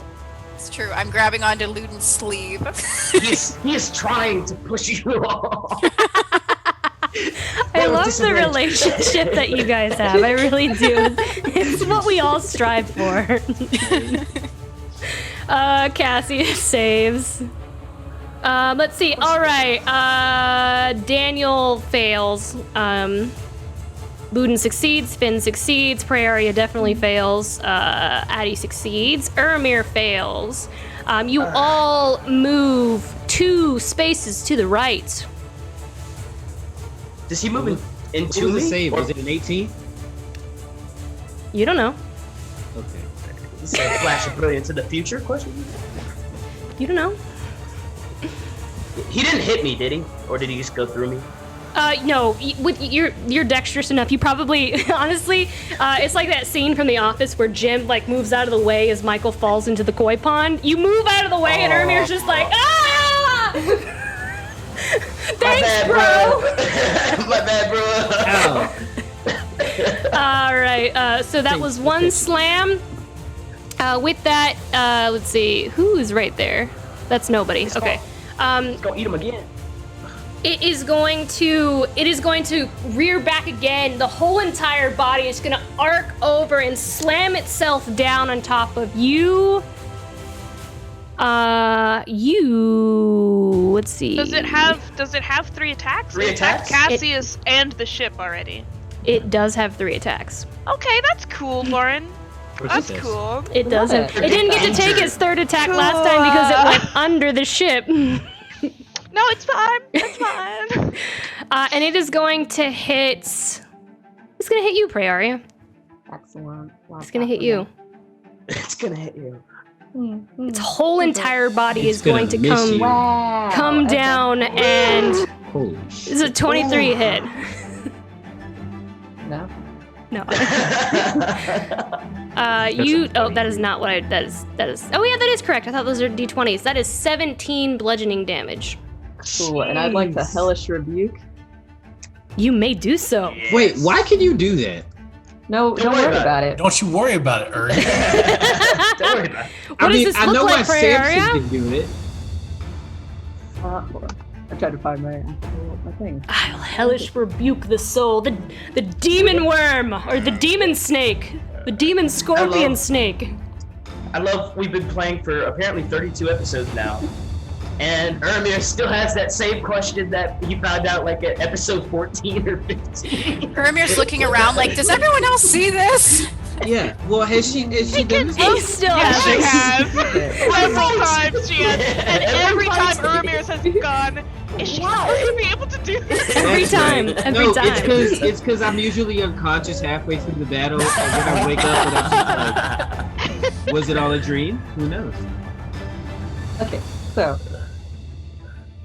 as she is squished by this terrible beast, like, well, would you even be able to see it? She's under a worm.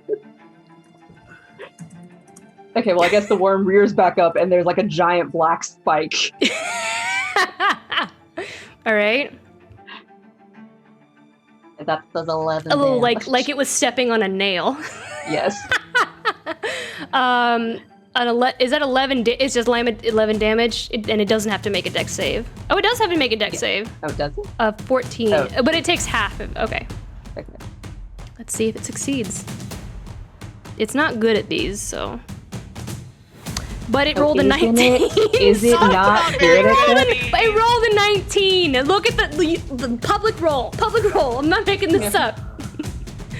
Cool. All right.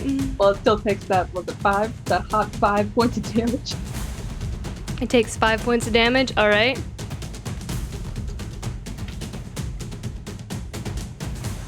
All right. Time for Oh, I skipped Cassius.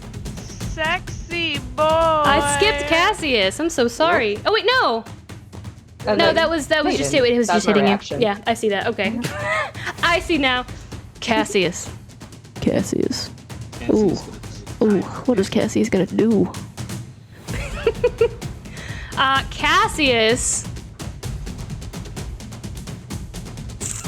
Cassius is going to the Sky Reaver or the Sky Reaper is going to roar.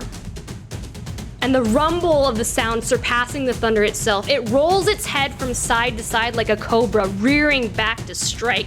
And it lunges down at Cassius. Cassius swings around one of the ship's masts. He comes back to the ground with his flaming sword, and with the swift judgment of an executioner, he clean cuts one of the long, jagged teeth from the monster, grabbing it with his free hand, flipping it, and using it to impale the creature from the side of the jaw. It rears back up in pain, screeching, shaking its head furiously, and the tooth goes flying across the deck of the ship.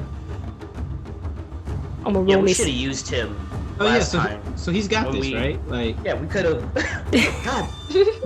Dang. He's a Gone below demigod. deck and just like There we were got this. perks to saving him, and you guys saved him. Imagine We him need to not go back. being here for this. that we We did. need to go back to Digbrand and let him destroy carrots for us. Yeah, for sure. Listen, we You need like that it. one? We got a job for you to do, Cassius. Just a little job. You owe us a little favor. We got Little you. We got you favor. out of the clique, and now you owe us a little bit of something. You know? Holy crap! It's a 26. Holy crap! Oh, he almost got a nat 20. he rolled two 26s. For those, he's going to use. Smite. He's gonna 3 smite. 7th level smites. He's gonna use. Big smite energy. Come on. He's gonna use two 4th level smites. Yes! Blow it up! It's a good idea. You're dead! So that is. Oh, give me a second here. Oh. It's gonna be a lot of math. Prepare yourself, Daniel, my math buddy. 1 hit. Another hit. And that is gonna be 2, 7.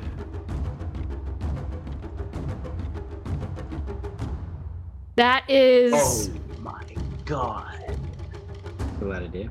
a lot of I'm damage. so happy this dude's on our team. 79. 79 damage. Oh my god. How do you want to do this? Has he heard of Lauren, how do you Breathblaze? Has he heard of Red Blaze? Oh no, Esperise. Oh no. Oh, who's gonna convert him first? Do you want to meet my shadow? It comes and Immediately bloodied. goes. It's always here though.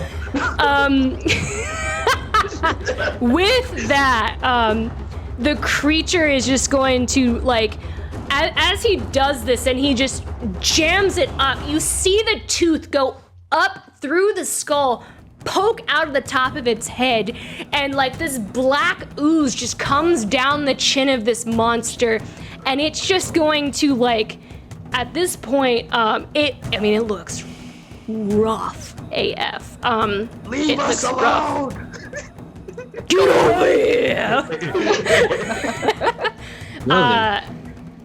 And Cassius is, he's just gonna flip his sword back and, like, he's ready to keep going. Praeria, now it's your turn. Actually, at the end of its turn, it's gonna get out of dodge. Oh, come on. Okay. I don't but blame it, honestly. Praeria and Cassius do have Attacks of opportunity. attacks of opportunity. It is gonna move. It's gonna move its full movement, which is 60 feet. I can still shoot that thing in the back of the head. Same. For a while. I know about for a while, but I can take a shot at it. It got 10 turns. Let's go. All right, Praeria, you may make your attack of opportunity if you like, as it gets out of dodge. It is running. Oh, snap! She goes straight to the eye. Okay, that's 7 points of damage. 7. Okay. 14 points of damage. Is that with the crit? You double the dice damage, right? I think she rolled Yeah. it crit. Oh, did she not? I didn't. No, it's, Okay, it's so that's 10, 14.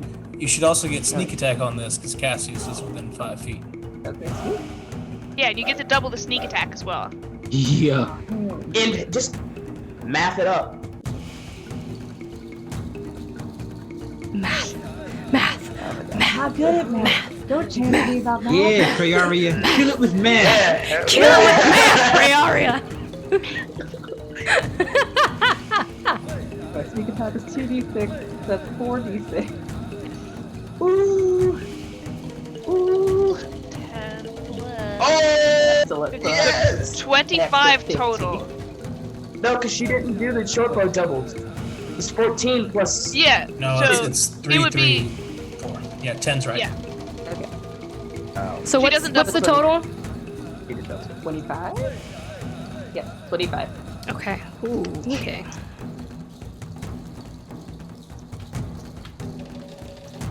Okay. Man. All right. I wonder if it's gonna get away. I really do.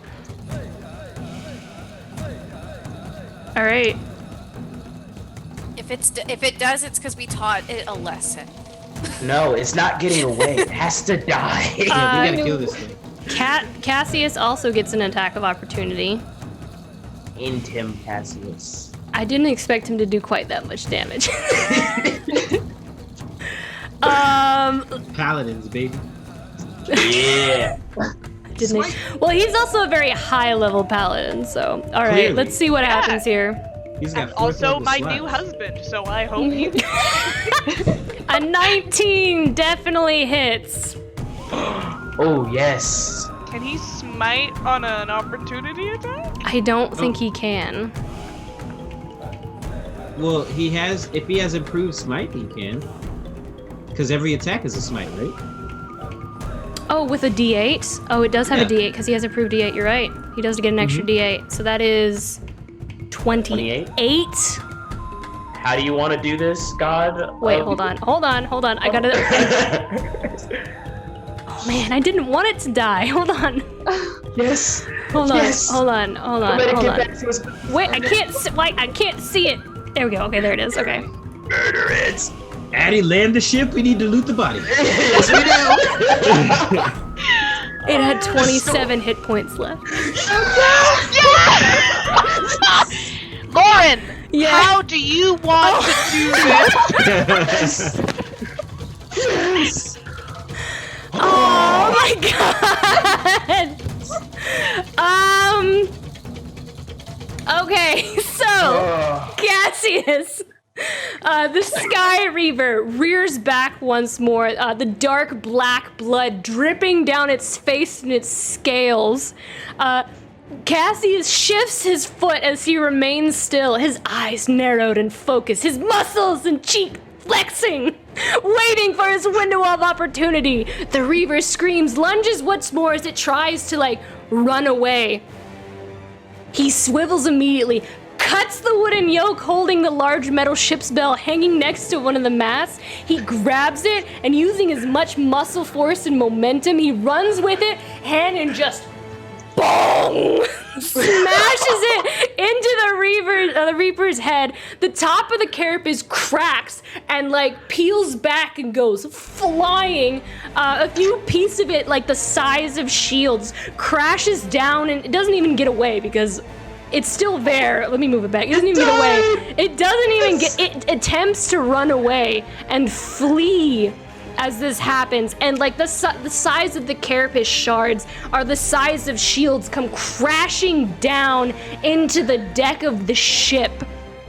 As this happens, the sky, it screams and goes flying backward and just falls through the clouds and disappears into the clouds.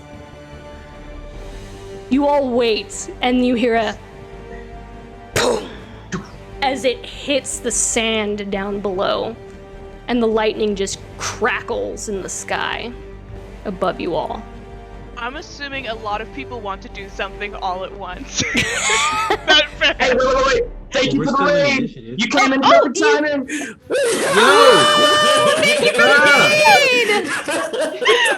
We murdered a thing. Thank you so much for the raid, Lawful Stupid! With the raid of 33! They just defeated the Sky Reaper. I'll pull it back on screen so you can see this nasty thing that they just killed. It tried to run away after the demi-god on their team knocked it for 79 damage. Let me move it back over here. Phew, there it is. Big There it is. boy, bouncing baby boy. We're You gonna named take him all of Charlie. his eggs. It's gonna take all of its eggs. And Cassius was having none of it. Neither was Ludin. Cassie was like, get over here. I want to say while we're waiting for that thud, right? While we're waiting for the impact of the creature, Esperise is not waiting. She is flying until she's within 30 feet of Phenoli, and then she doesn't touch you. There's no physical contact, but from 30 feet away, it feels like sun on your skin on a cloudless day, or the feeling of being held by someone who really loves you. And she's going to cast Cure Wounds at 4th level on you, and you regain 24 hit points. And then she rears back, hovering in the air. Yeah, Ludin's over the side, just listening, waiting for it, so giddily. All of his blood magic, his black eyes, all that stuff, gone. Just. boom, hits the sand. Arya claps Cassius on his back.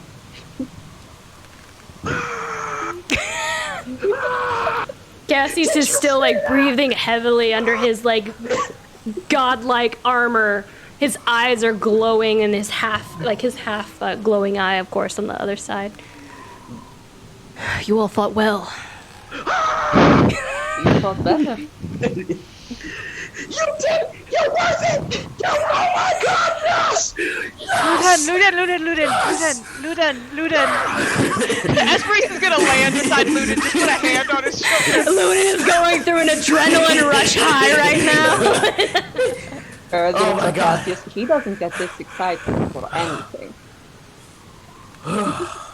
Cassius just kind of smiles. He looks at you. He puts a hand on your shoulder, Luden, and he's just like, I'm glad it was worth it. Oh yeah. Oh yeah. We got this, guys. I've never seen one of these 7, 6 that are left, but we're good. We're good. Oh yeah. Ostentating Finn. Hold on. Trying to get all the acid off. As the fight ends, 9 hells was that? Oh, that's what it is! It's dead! That was... Oh, I know. By far. Hey. I think the stream went down. Oh, did it? No! Did it really? Oh wait, it's back! It's back! It's back! We're up. Yeah, we're good. We're good. Be back. Is everybody here? Is everything Hold okay? on, before I... Like, It's a bit, can you guys see us? It's a bit, It looks like we had a hiccup in the internet connection. I'll wait to continue the dialogue. yeah, we look glitchy. Hi, CJ! Do we look glitchy? We look glitchy. That's Luden still having, that's the way everyone looks in Luden's eyes right now. The adrenaline is just... Oh, there we go, yeah. Are we back? We're I back. want to wait to, like, Grom has some interesting things to say. I mean, do we want to Okay, just gonna look at you, and he goes, that was... Uh-oh, looks like we can't be heard? Question mark? Oh, can they not hear us? No? It's the storm. We should never have flown into the storm. It's messing with the stream. Oh, viewers, all the Oh. No! Hang on, I'm gonna refresh it here. Can it go back or come back? Hold on, let me see what's going on over here. I refreshed it and Show we're back. And we're back. player. And we're back. Yeah, it looks like we're back now. Yeah. I see what you mean Glitch by is having an issue. glitchy. We're Yeah, super never- glitchy. Should I just like go back, turn off, and come back on? I hate doing that. And y'all know. Oh, This is just Jesus, stay with CJ, us. we look insane. Yeah, I know, we look like a gray blob. We look like a crime scene. Hey, everybody promise to come back. Let's Yeah, see. CJ will be here. That's the only person I need. Everybody promise to come back. We're going to we're going to My graduation present. Let's hold on. Yeah, let's back out and then go on break. We're Yeah. back. At least We're back? Well, yeah, we're back. Are we back? yeah, we're back. We're back. It looks Yes. like it. For now. Yes. Thank you for all staying with us. It's very kind. Oh wait, no, it's we're back. We're back. Okay. Okay. just a little As- glitchy. But it looks like Okay, I think We're we're good now. back. I Yeah. think we're back. Okay, Okay. great. Yeah, I'm not sure what happened there. Yeah, it looks like we're back. So All right, are I'm we looking. landing the ship, Grom, or is there more that you want to say? Glitching in the storm. It's really, I think we should land the hard ship. of hearing. But I'm gonna say it again because I'm repeating myself. That was. Y'all keep an eye on the stream. They're done. By far, like a trigger. the most exciting thing I have ever witnessed in my life. That was amazing. I should have adventured more in my younger days. What a rush! Like the time I accidentally drank compression joint fluid, that are used for your wings, Play-Doh.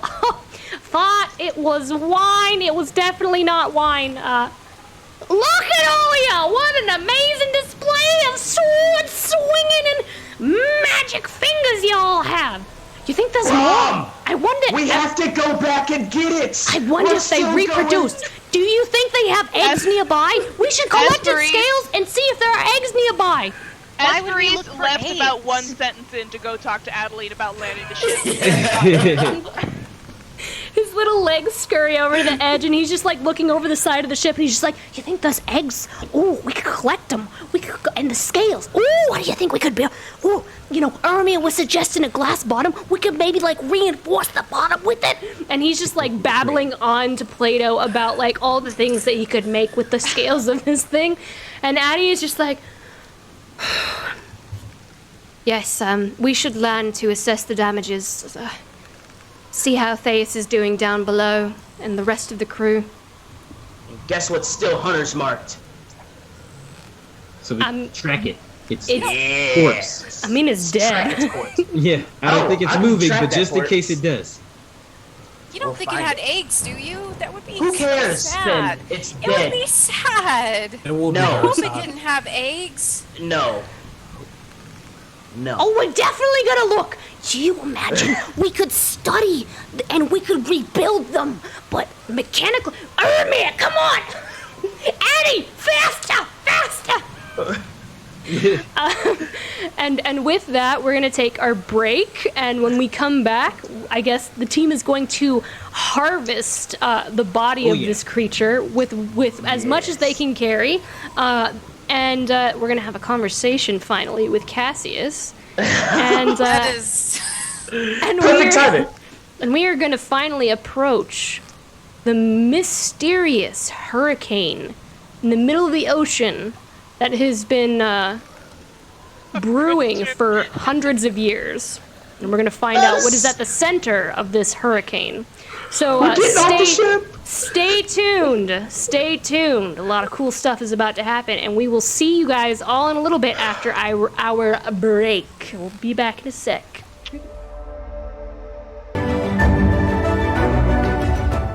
And we're back. So, the ship is taken down to the dunes of the sand. The storm's still roaring and churning above all of your heads. Addie, kind of like very slowly like careens the ship into one of the dunes, and the sand just kind of like splits out and the ship just kind of like rears back against the impact as it lands in one of the dunes. The sand kind of like hitting you all in the face.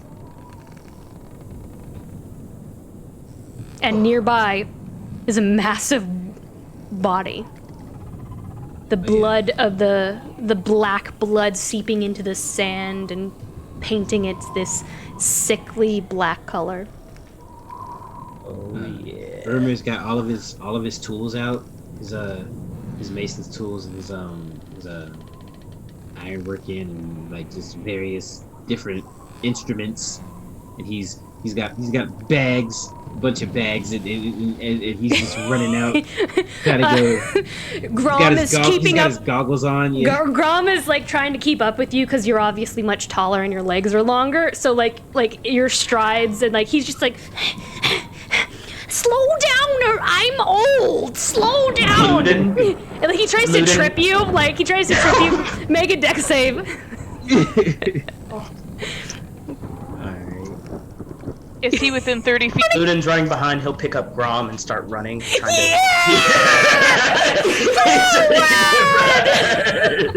Let's go, I'm flying! Yeah! I don't know about everybody else, but stream is kind of freaking out for me again. Oh, damn it, are you serious? Oh yeah, it's spazzing out.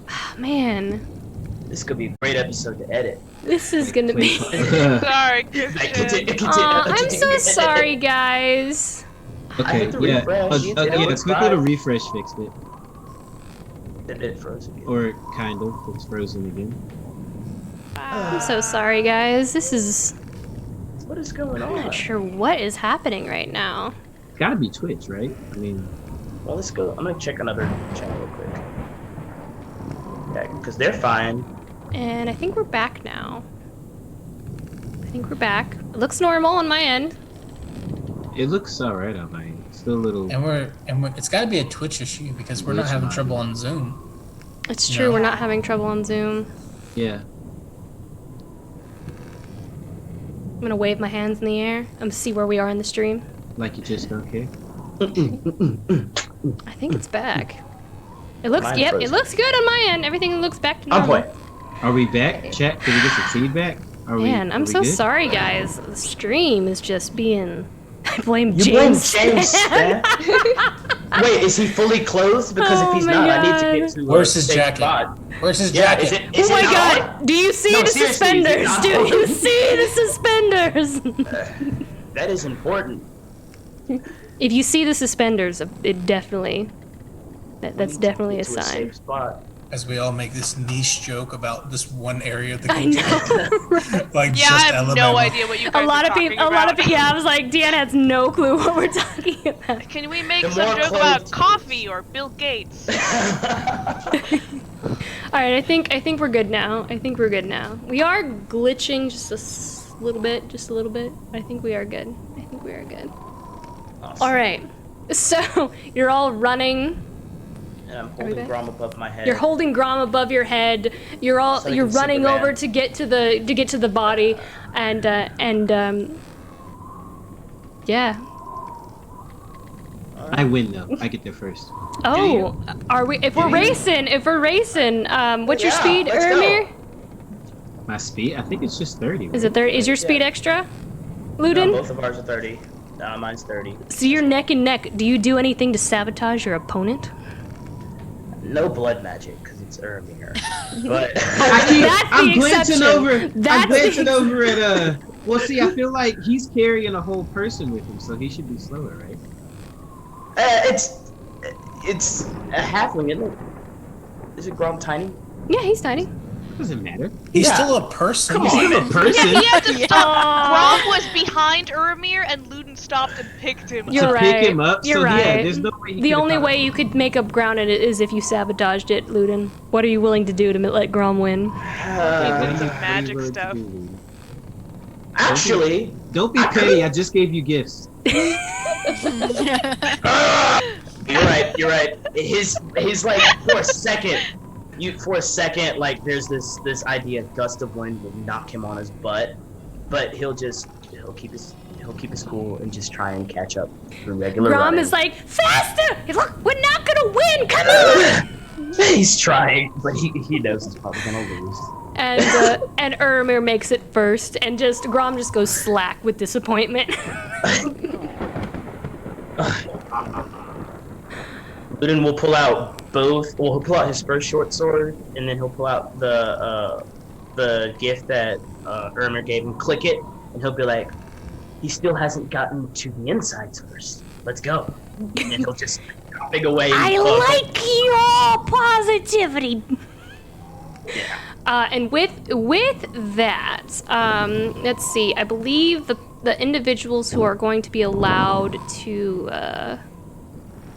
to begin to harvest this creature.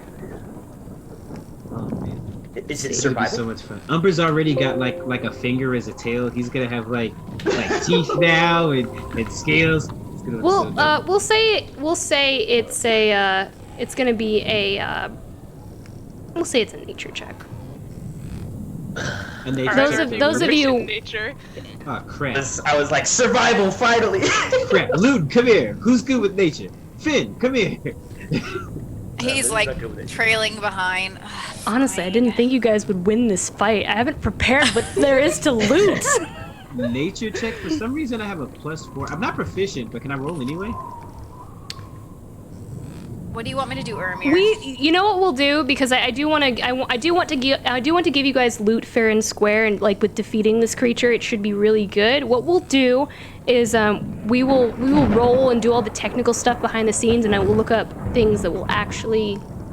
I will look up things later, Gotcha. and I will, because I'm honest to God, I did not think you guys would win this fight. I thought it would be able to get away. So what we'll do is we'll say that you guys.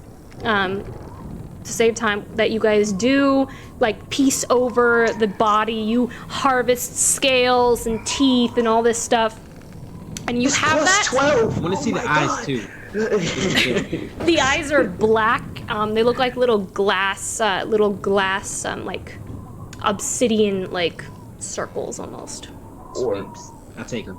You can take the eye. You just see Ermir like stabbing an eye, just kind of like like an oyster, like using an oyster spoon. He just pops him out. Yep. All right, so you guys take the time to harvest the creature, and again, I'll give all that to you guys later. I have a follow-up question. Mm-hmm. Does everybody do this? No. Only those of you who want to harvest the creature.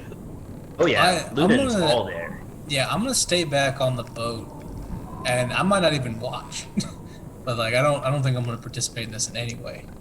Yeah. So, I guess because we don't require the nature check, Ermir didn't call Finn over. I assume we're good because he probably would. We'll determine that. How that happens. Because he wouldn't have gone running over to harvest the creature either unless he was that doesn't seem the kind of thing that Finn would do. Yeah. So he'll stay back with Samson. Where are you? This is getting tricky. It's more like raw material anyways. I don't think we're being very gentle with... No. I think into it. No, he'll. How long? So we'll take 2 days to fix up the ship and to harvest the creature. So we'll say that you had 2 full days, just the group, because the rest of the crew members are obviously going to be fixing the ship. So just you guys are going to be. You won't be able. And Grom. You won't be, well, Grom is probably going to help for a little while, but he's probably going to go back and repair his ship, because he knows the best about his ship. So he'll help for a little bit, but for the majority of his time he's going to be helping the ship. So it will really just be you guys. There's no way you will be able to harvest everything from it, but you'll be able to harvest some stuff.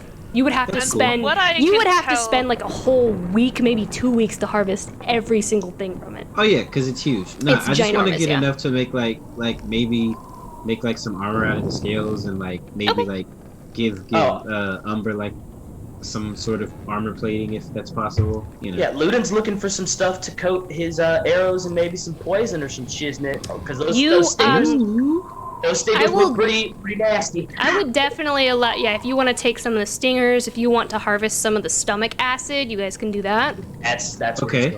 Okay. Yeah, as long as you have like a container to put it in, you guys are good to go. My understanding of this resource gathering period is that it is Ermir and Ludin down by the creature and the rest of us morosely standing on the deck. Is that accurate? That's what it sounds like. So it sounds like just 2 people are just hacking away. We're bonding. You're bonding. Yeah, we are. Where is Rayaria at during this period? You guys can bond first before I do this if you like. Yeah, I see as we're hacking away at the scales, I see Luden using both swords. I'm like, so how's the new sword feel? It's actually a little lighter than this one. It's surprising. Can you send me that piece over there? That right. Ermir, look. Yeah. Yes. It works. It works really well. I think I'm gonna have to, take off the things, my little, straps and stuff like that off my other bow, though, and put them on this thing to make it, more user-friendly specifically for me. But, man, this is... I've never received a gift like this. And he'll go in and click it and be like... He'll just click it a couple of times. It never gets old. Oh, yeah, Grom's taught me so much. Like, it's really the metal that uses... that makes up the blade. Like, he's taught me different ways to cut it and how to make it super thin, but not really mess with its structural integrity. Like it's revolutionizing all of my designs. You'll have to teach me some of this stuff at some point, man. Of course, yes. All right, and I can maybe teach you how to shoot a bow or something like that, like a long one. I know you have your little crossbow, but maybe a little bit more distance might help out, right? He'll look down at his arm. Little. And he'll say I'm going to ignore that one. And continue Ludo will laugh to himself. Scales off. And he'll actually, Ludo will actually go over and help pry those scales off with like both of them and like try and hold it so that he can get some more leverage and stuff like that. Oh, by the way, I actually named your new sword after you. It's called the Archbend. The Archbend. Yes. I like it. you know, a bit personal for you. I appreciate that. Yeah, I mean, look, I know you're not. We didn't exactly get off on the right foot and everything with what happened in the Cambrian things, but I want you to know I did do what I thought was right, and it's taken me a long time to really come to terms with that, but I never meant to hurt anyone. I was trying to save everyone, actually. Yeah. The more I travel with you guys, I just find out things aren't as black and white as I thought. But in all honesty, I do appreciate that. Thank you. I appreciate you giving me a chance. No problem. No problem. Give you a quick fist bump. Alright, Let's get the rest of this stuff. Yeah, let's keep going. Let's start hacking away. So, the two of you continue to harvest the body parts of this creature. And eventually, unless there's anything else the rest of you are doing while you're on deck, yes? I want to tell Praeria something. It shouldn't take us super Okay, long. yeah, go right ahead. Yeah. Where is Praeria on the ship while they are ripping this corpse apart? I imagine that she is probably still on deck unless otherwise. Yeah, For she the would whole have gone 2 to the Bardo days? to check on all of the plants and everything, and repot them if they fell out and all of that. Whether or not the door is open, Esperis will knock on the door frame of the Vardo. Hello. Hi. I'm sorry, are you busy? I can. Do you have a moment? Of course. She's gonna wipe some of the dirt off her hands. Esperis will just sort of hover in the doorway while she communicates this. There is have you ever seen a creature like rats before? No, never. It's very unusual. It reminds me of I used to read quite a bit and sometimes folk tales, of the Western continent. And there are some very old stories, of a great snake in the sky watched by the villages of they called it the Far East, but what they meant was just east of La Cambria. And the story was that these great snakes would circle through the clouds, building nests within the clouds, protecting their eggs.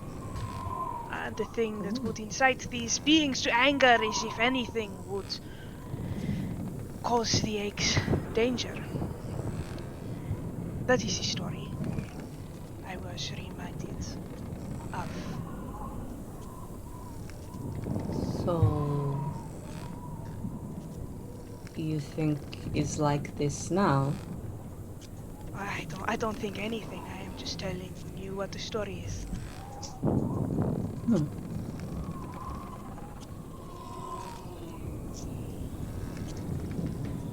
They're meant to be hidden among the nimbus clouds. In the fog where you cannot quite see them, they make a sort of a web out of the rain, out of the parts of the clouds to guard their children.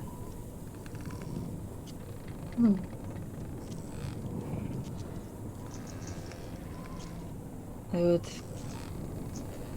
would feel terrible if...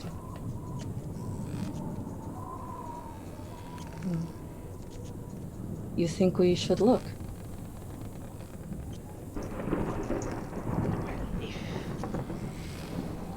If that is something you would like to do, to follow, it is not my place to say, but if you are interested in doing or in sharing with the others this thing that you know now,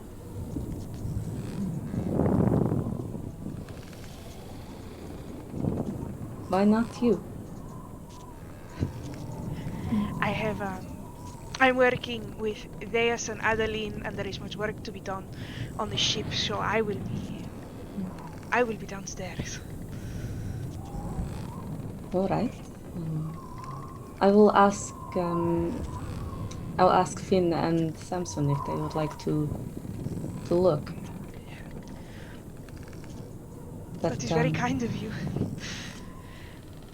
It's kind of you to tell me. You can tell me other things if you ever need.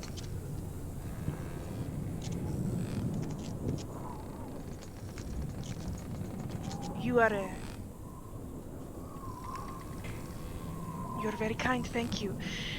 Esperis is going to leave and go downstairs and go do her job.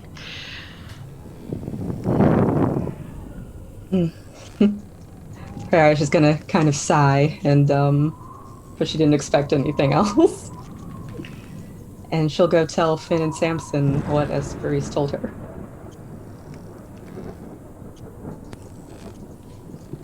You think there are eggs up there? Maybe. Do you think we could find them? Do you think that's possible? I wouldn't know what it would look like, but if they are big like parents, then maybe not hard. I suppose so. I guess it would have big babies and big eggs, since it was so big. I mean, what would we do with them? I don't know, but kill their Raise parents. them? Deanna over here doing this. Except I don't know what it eats. Probably everything. Maybe fish? Oh, maybe. Or birds, because, there's, like, birds in the sky. Snonk wanders up on deck. Finn picks him up and pets him. Wink. Oh, I'm sorry. Wink. Oh, Puberty! now. Wow, Snonk, your voice is getting deep. His voice breaks mid-snark.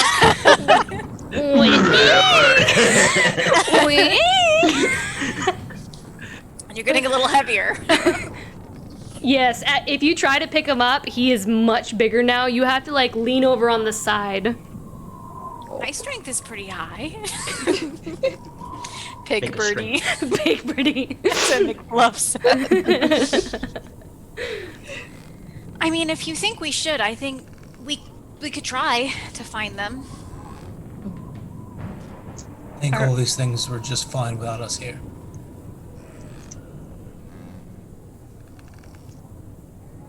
Well, they die if we leave them.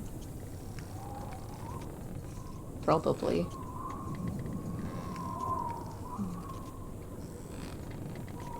You think maybe another one come? Those of you on deck, everyone make a perception check.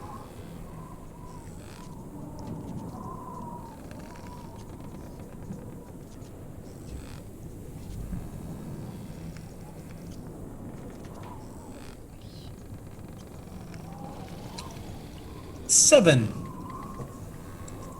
13. I'm very 20. distracted. Ink&Lyre, as you guys are all talking, you're kind of looking up. You are kind of talking about this. You kind of look up and you see a silhouette through the clouds of another massive creature, and you hear this sad cry coming up from above.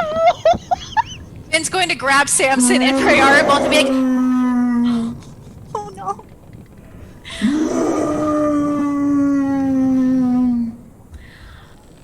Did you hear that? Look up. I think it's the other parent. I mean, it takes two to tango. There's one more up there. Oh. Cassius! Yeah, right. No, you leave it alone. We leave it I alone. don't think we're gonna have to find those eggs. With your passive insight, Finlay, it doesn't know it's dead. It's looking for it and it's calling to it. We should probably get on the ship and start leaving. Can you I find a hate sky worm? After half of it, or like after a chunk of it's been harvested. Well, good news is I just imagine the silhouette of Looted and Ermir like drenched in its blood, but you just see it with the crackle of lightning just. that's so sad. Okay, I hate it. the good news is at least the eggs won't die if there are eggs. Yeah. Bad news is Orphan baby. No, not orphan. Half orphan. yeah, I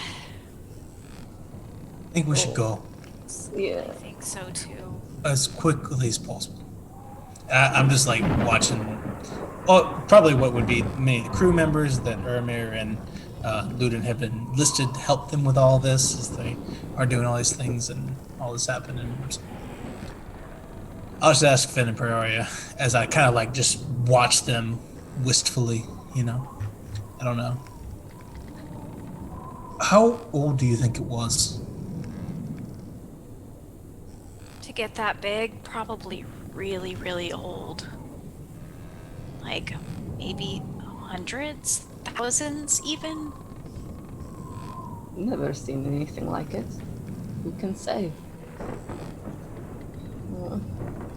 I wish we could have talked to it.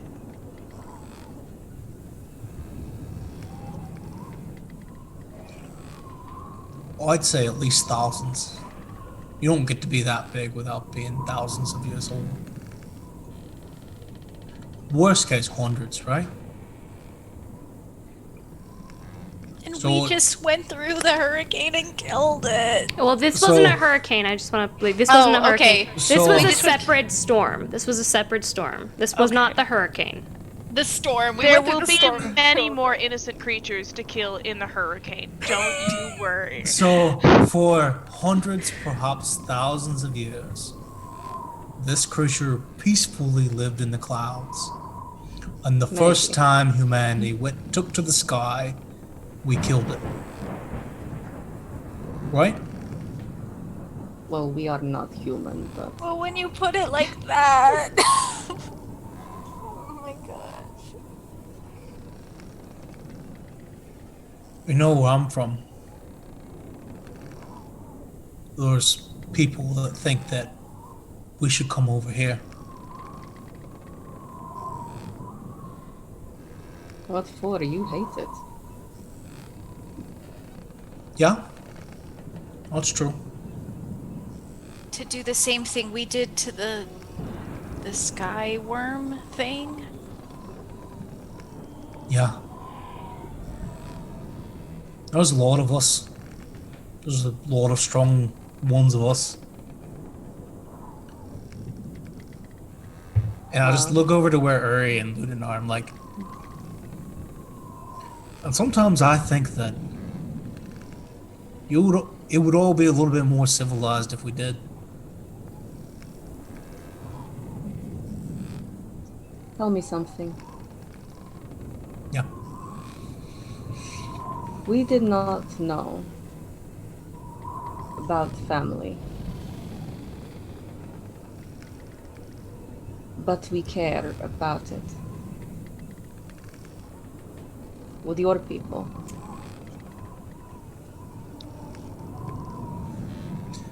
No. And then I put my arms around both of them.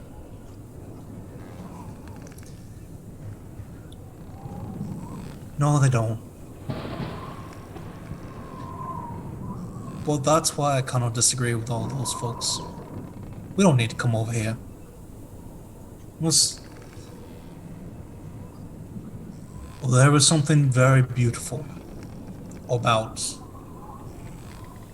mortality that should be preserved, not eradicated or enslaved. And I'm very proud of both of you for showing me that.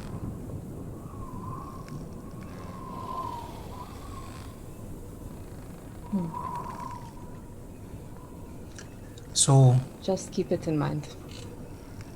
yeah. You're both wonderful people. And you're the reason we all need to get along, right? You know, you're a wonderful person too, Samson. You don't have to lie to me, Finn. I know you're trying to impress Levi. I'm not lying. Not very good at it anyway, so you would know. You did a fabulous job there, Finn. That's the second time you've done Dimension Door to really save literally everything, yeah? Yeah, it was kind of last second. I was freaking out in there. Yeah, sort of just happens last minute, and I'd like to take credit thinking that I thought ahead, but I did not. We're gonna be just fine. Long as we got Os and Cassius, everything's gonna be fine. I'm proud of this little team that we have. Little did he know, deep below down. I'm just kidding. Wait, what's your passive perception? What is my passive perception? I mean, as long as it's above 10, you're probably good. Mine's 11. Oh, it is a 15.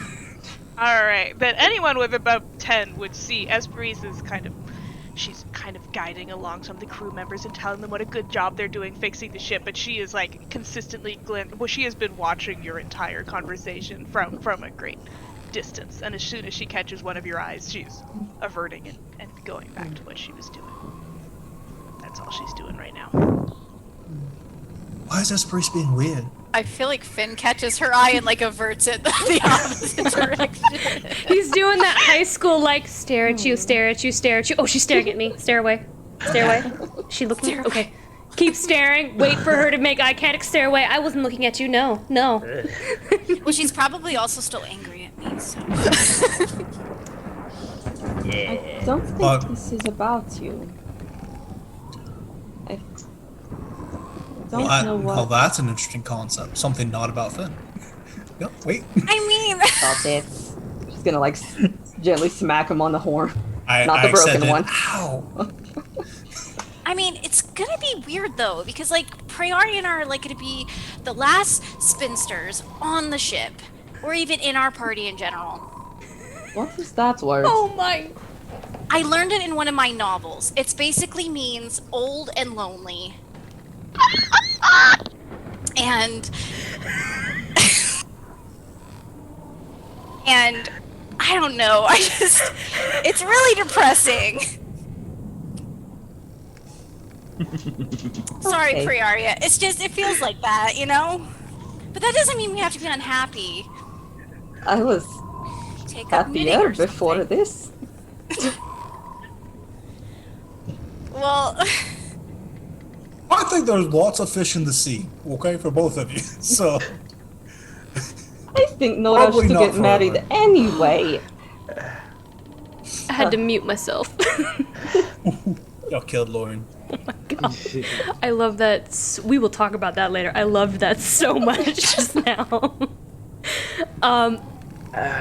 So, if there's anything else that you guys would like to do, other than make Uramir and Ludin feel terrible.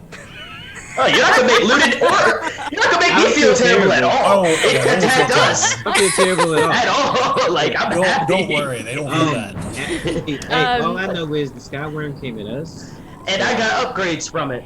Don't So- start nothing. See nothing. Like, you Of feel course, day, Ludin every doesn't day. feel sad. He's lawful evil. It's about. So, if there's anything else that you guys would like to do, I know you guys wanted to have a conversation with Cassius. We can move on to that. Well, real quick, after you know, looting the body and getting all these raw materials and stuff, I will, I want to go find Praeria. I'm guessing you probably find her in the Vardo, so I'll move Samson and Finlay out of the way. The Vardo, of course, is on the main deck. Okay, yeah, That's chilling in the Bardo. I'm guessing that's where that's your typical hangout spot, Praeria. Yeah. Yeah, so Uramir will come and he'll just kind of like knock on the side of it and then walk inside. Hey, Prayari is. Hello.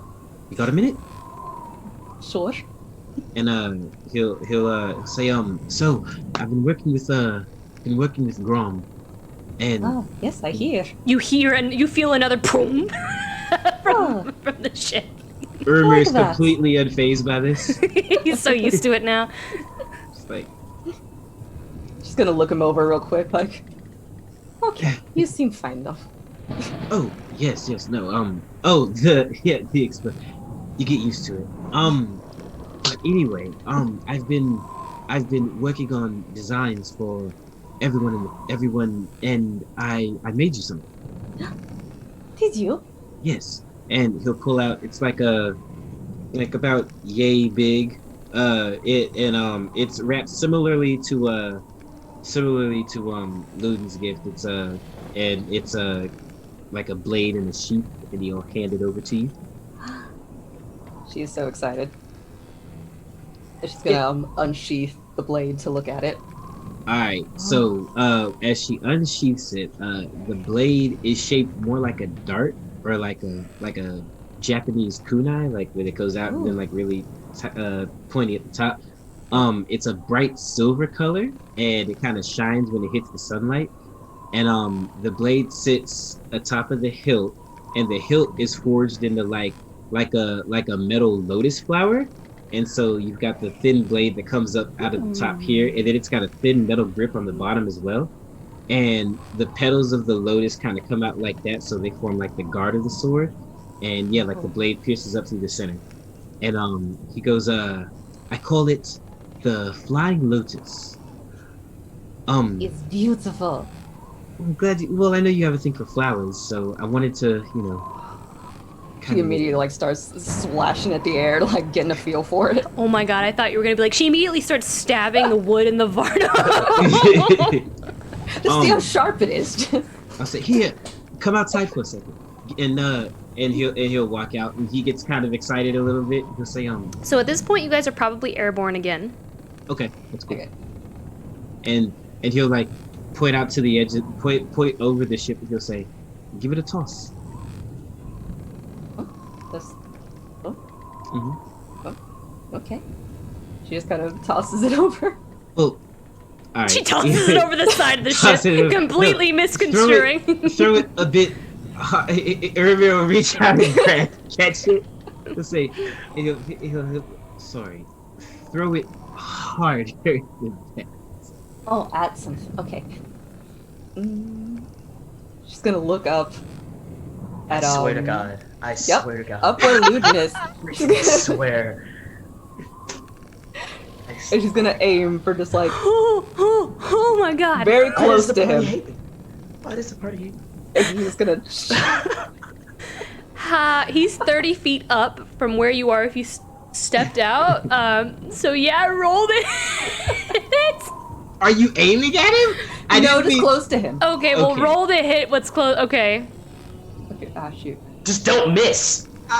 Like the crow's nest itself. The not crow's Luden. nest itself. Okay. Yes. Yeah, we'll say, like a 12.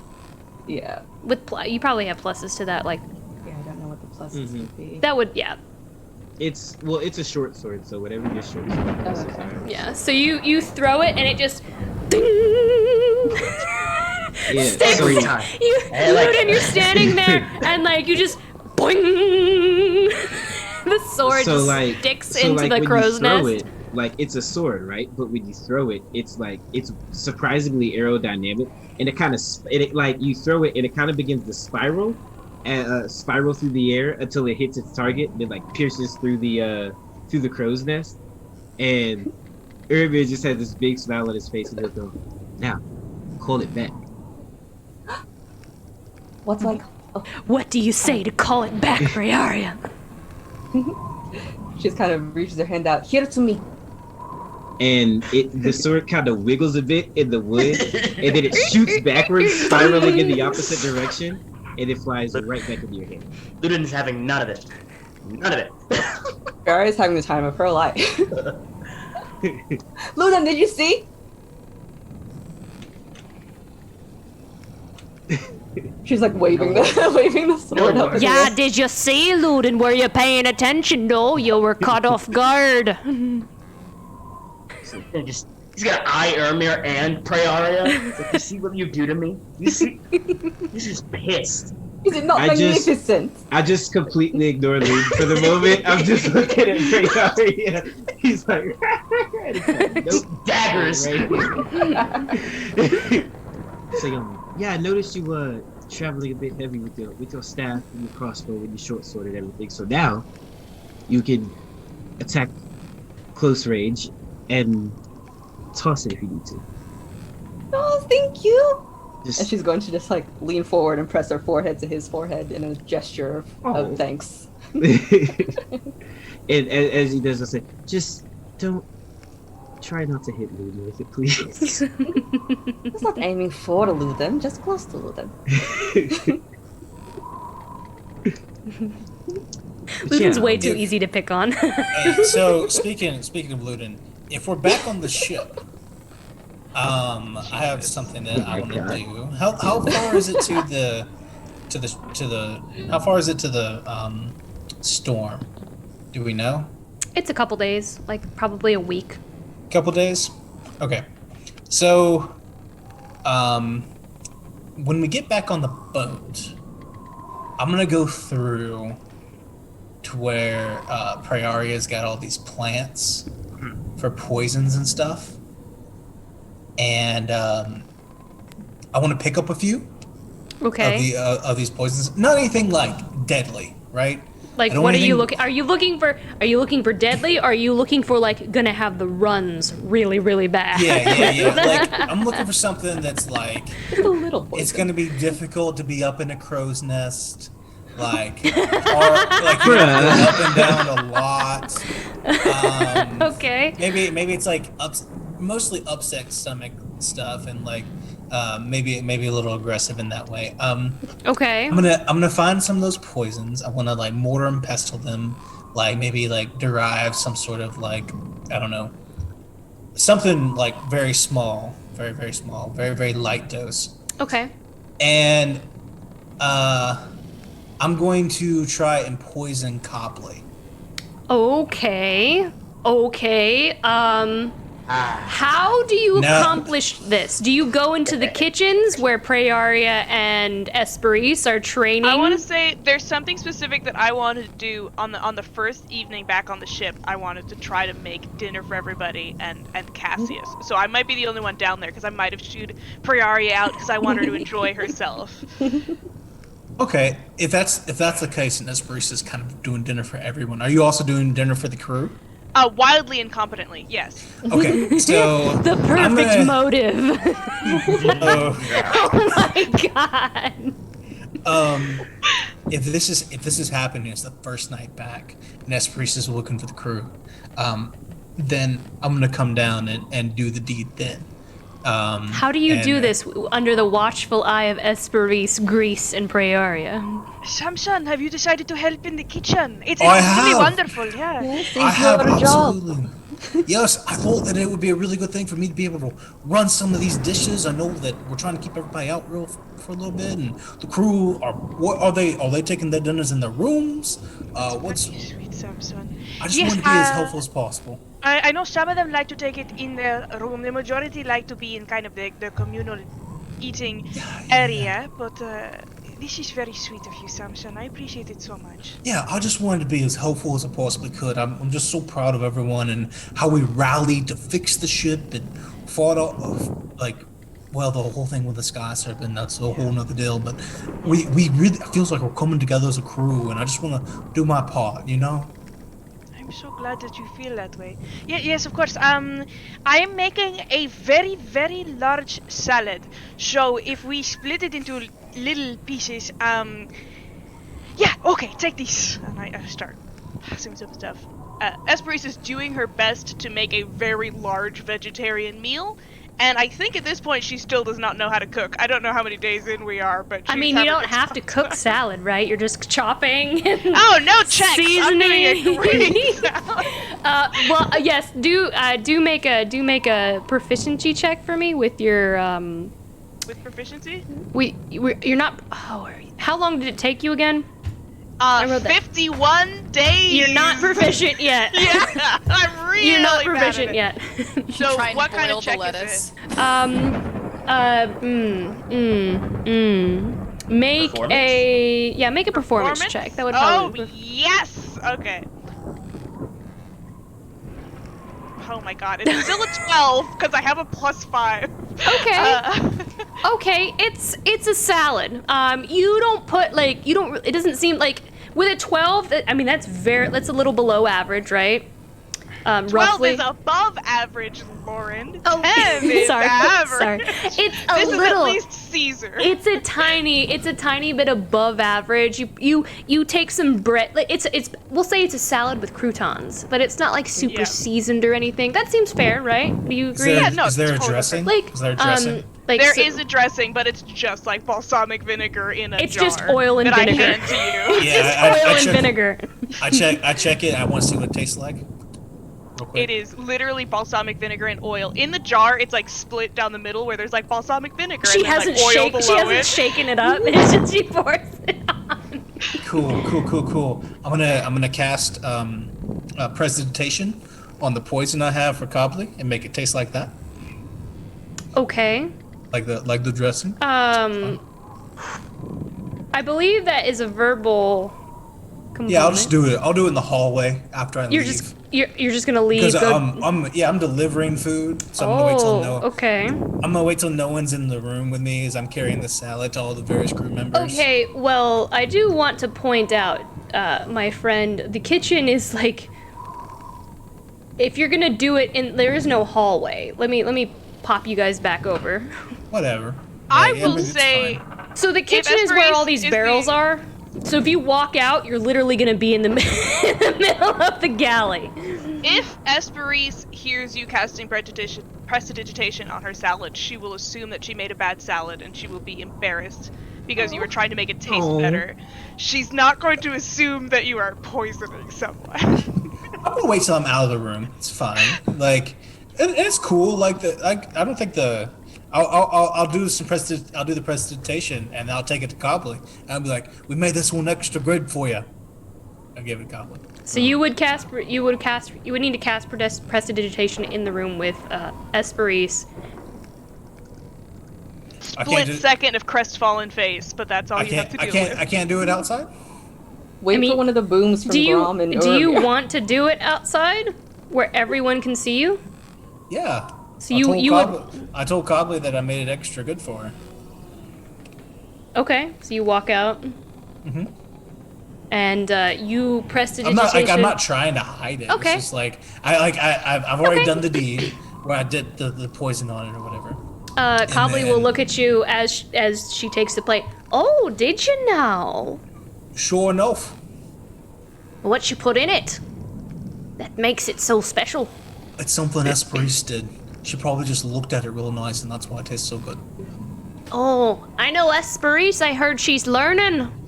I'll give it a try. I mean, have you ever had the pleasure of having her gaze upon you?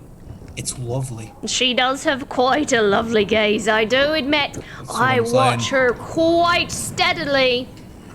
Don't we all? I mean, honestly, just the way she looks at things makes things taste better. So. Oh, she must have made this special then. Yeah, eat up. And I just go along and start passing out the others. Salads.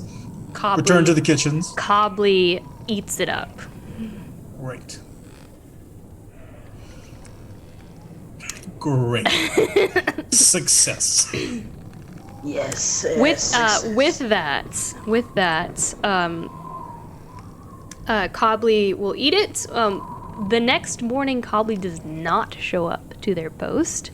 Cobbly is stuck on, cannot leave the latrine whatsoever, with the worst stomach pain.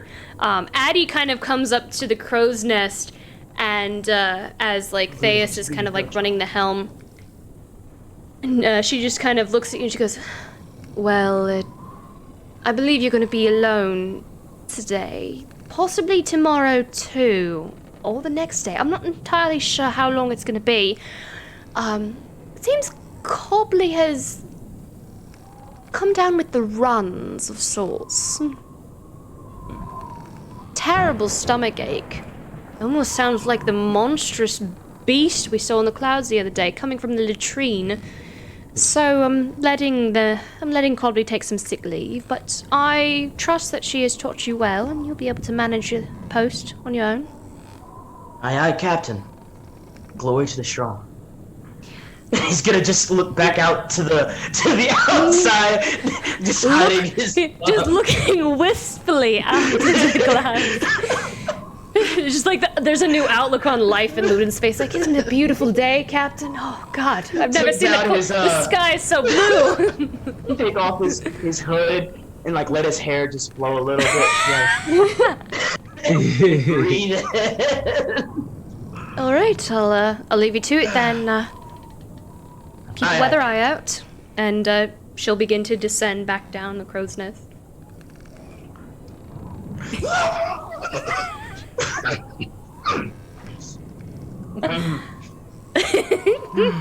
Meanwhile, the rest of you, while you wander within the ship, you do hear Cobley moaning and groaning, and there's some like sploshy sounds coming from the latrine. A little smell wafting into the hallway. Now the sad thing is, Esperise feels terrible. Esperise, the word would make its way up to you. Those of you, I will say, the latrine is right next to your room, Esperise, actually, funny enough. What? It is, look, I'm gonna bring Esperise would be willing to sit next to the latrine. Your room is right next to the latrine. I'm bringing you all back, and I'm gonna Fortunate. No. this is so spends a good 45 minutes every morning just prestidigitating the entirety of the restroom. It is spotless at all times. I'm gonna give you guys all full token vision so you can see where everything is up here. But yes, the latrine is right next to your room, Esperise, so you hear them, you hear Cobley all day long when you're in your room. And there is another latrine downstairs, but... That's not the one she's in. That's not the one that she is in right now. It was too far, she couldn't make it. I cast deafness on myself.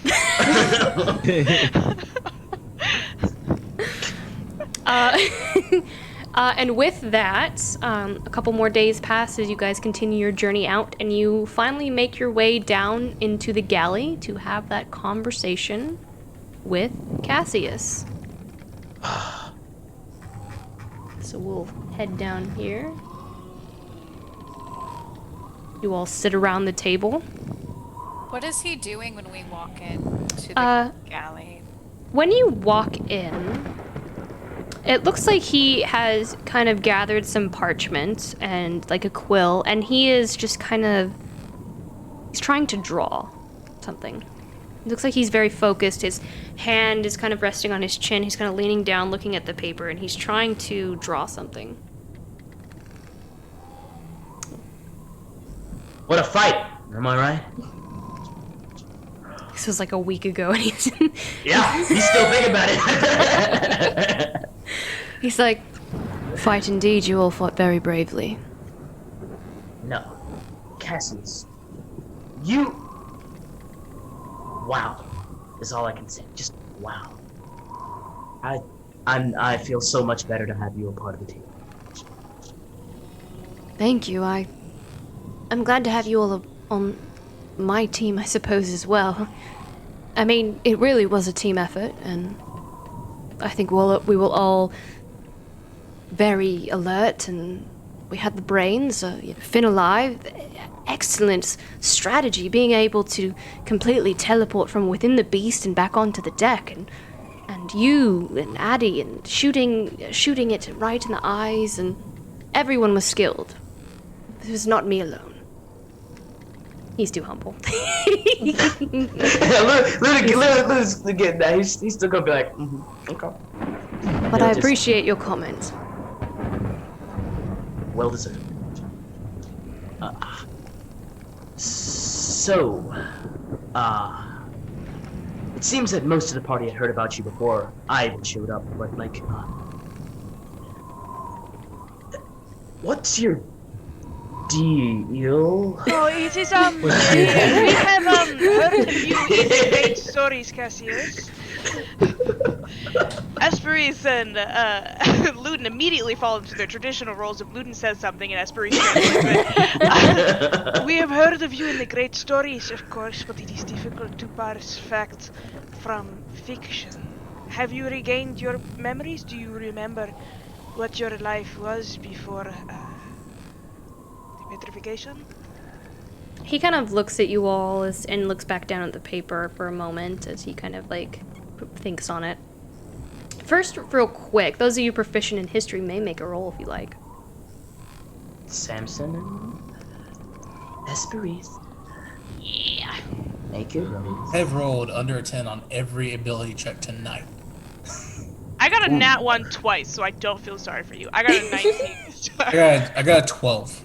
All right, Esperis, and with a 12, this is probably common knowledge. This would be common knowledge. I'll say that you get it too, Samson. You know that it's said that Cassius was once human, and that Vera herself blessed Cassius with the blood of the divine. He was born a simple tradesman like his family before him, and he is one of the Celesticet. He's the figurehead of the Celesticet. And he looks at you in response, and he goes, "Unfortunately, no. I do not remember anything, really. Other than the innate muscle memory, I suppose I could say. The abilities and such." I'll say it looked like you didn't forget how to fight. Can you remember anything at all? Do you have things you want to try, or hobbies, things you remember you wanted to do? Don't push him too much. It's really stressful. You're right. I appreciate that, Ink&Lyre. I don't remember much, but nothing really, but you all done so much for me, and have put your lives at risk to save me, to bring me back, and I want to help you as much as I can. I wish I could be of more help, I really do. The most I can do is tell you what I know, which, granted, is very little, but from the waking, there are a few things that have crossed my path that I feel I should share. I believe dreams were meant to guide us, hidden truths brought on by those that rule the heavens. And I think my dreams are trying to piece together the shattered fragments of who I was, who I am, or perhaps what is coming. I honestly do not know.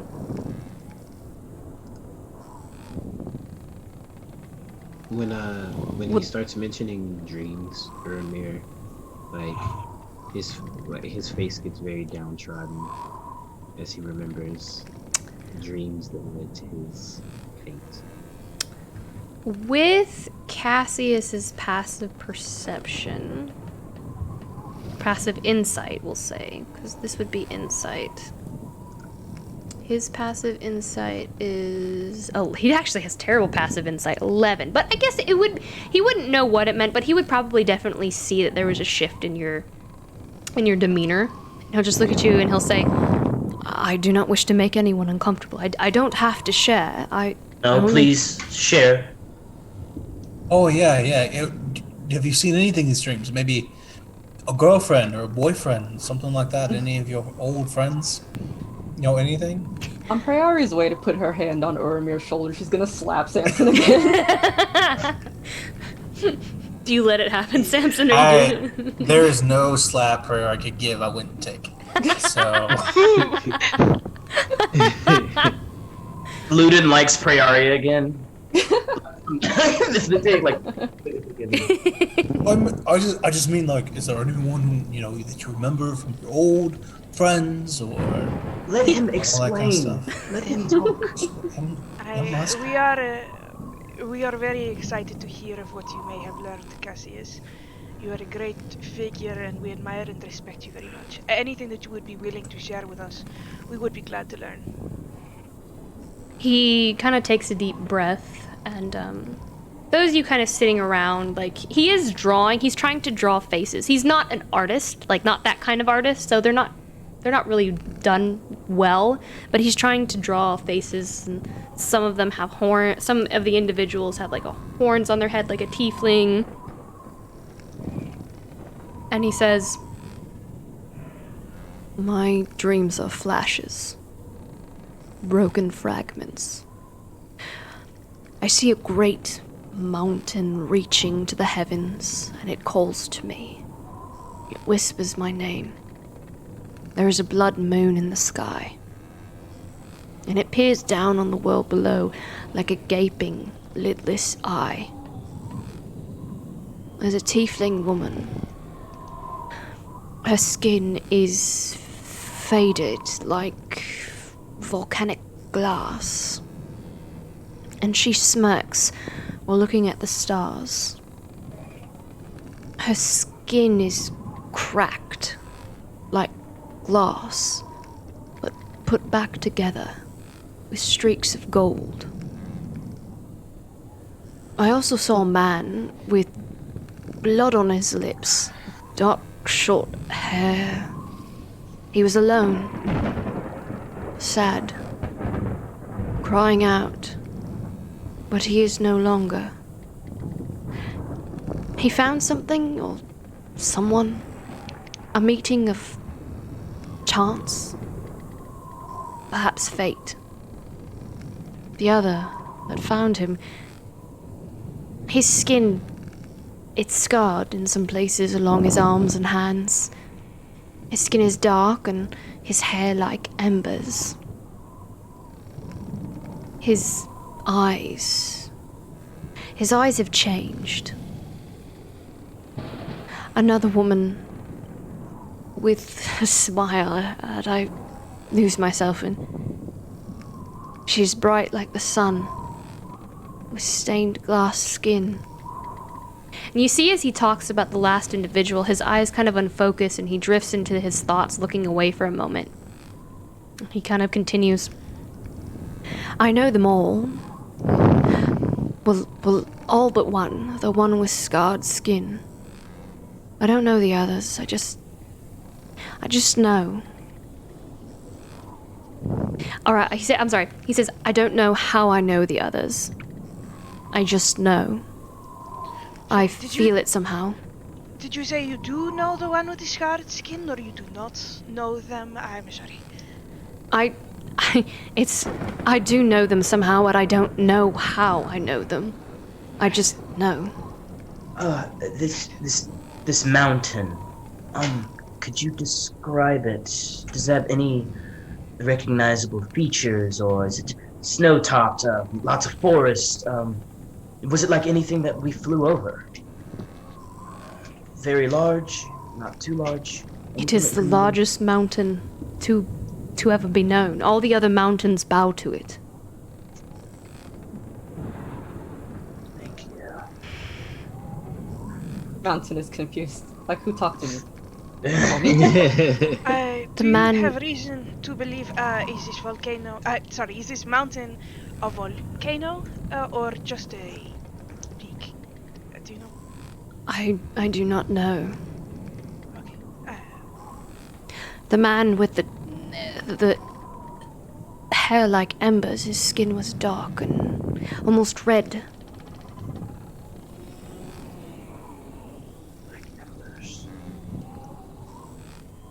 And when you think of these things, these flashes, what innate emotions come to mind? Anger, fear, happiness? Is it confusion? What? There's a mixture of confusion, and because I feel like I know some of them, and I don't know why I know, but I do. The woman with the cracked skin, I know. There's something there. There's an anxiety, and I don't know why. Do you speak to them ever? No, it's as if I'm looking through a telescope. Or, not a telescope, people wouldn't know what that is, I'm sorry. It's as if I can see down at them. And they cannot see me, they do not know I'm there. I'm flying over the skies, and these flashes bring me to different locations.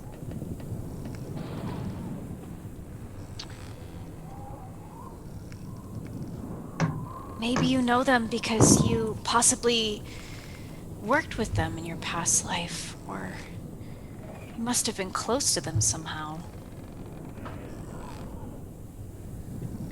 That's what I think might be I think that might be why I feel that way. That seems logical, and that perhaps I know these people, and I have known them in my past. But they're not alive anymore, are they? I put a hand on his shoulder. It's like, hey, there's no way to know. Maybe. It's hard to say. I feel like you'll know more as time goes on. Like you've been asleep for a very long time. It'll all come back to you. It'll all make sense soon. It is very confusing. It doesn't make any sense, and perhaps it means something to you all, but I can't imagine it would, but that is all I know, and I feel like I need to give you something but that is all I know. Cassius, you do not owe us anything. We are happy to have you with us as you are.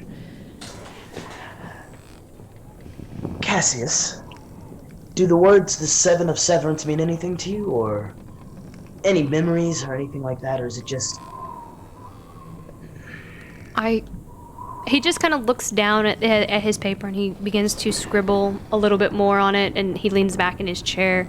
He's like, I have no memory of this. All I know is there is an unsettling feeling when you say the word. All I know are feelings, which is ridiculous, but that is all I know. It's more than nothing. It's more than nothing. What about the 5th season? It is the same for me when you say the Seven of Severance. Just there's something in the pit of my stomach. It's like intuition. Do you happen to know the name Asteria? Or does this mean this means nothing to you, yes? No, I do not know that name. That makes sense. That makes sense.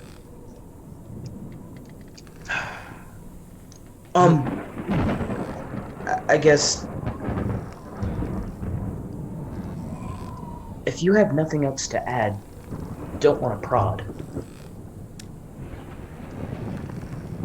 As you say that, he will look over at you, Ink&Lyre. Ink&Lyre, you've never been on the receiving end, so this is a little jarring for you, and you hear in your mind the voice of Cassius. He says, Ink&Lyre, what happened when we left the vaults? The connection your friends should know. It means something, and it should not make itself known from the lips of a stranger. Is he just staring at Finn? Yes. You don't hear anything. Finn takes a moment. He's just kind of like staring, and then he sends right back. I'll tell them. Eventually. I will. Ludin crosses his arms and looks over at Finn like... Mr. Passive Insight over here. The passive perception.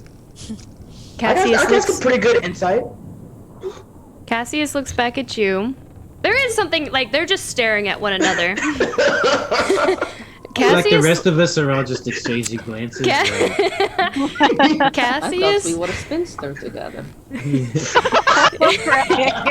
Cassius looks back at you, and he says, in your mind, you all have done a lot for me, and I can't help but feel like this needs to be shared. I will let you share it. But it needs to be known that it is something that needs to be shared. Do you agree? I suppose, though I hardly understand it myself. Is there anything else you want to say? Do you understand?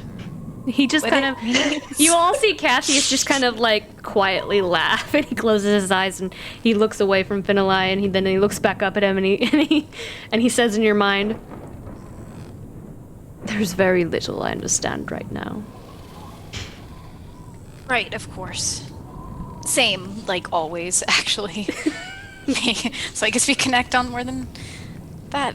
Okay, yeah. With your nod of agreement, he will look at the rest of the team, and being the paladin that he is, he will say, "There is more, but Finnelie will share at another date, when Finnelie is comfortable.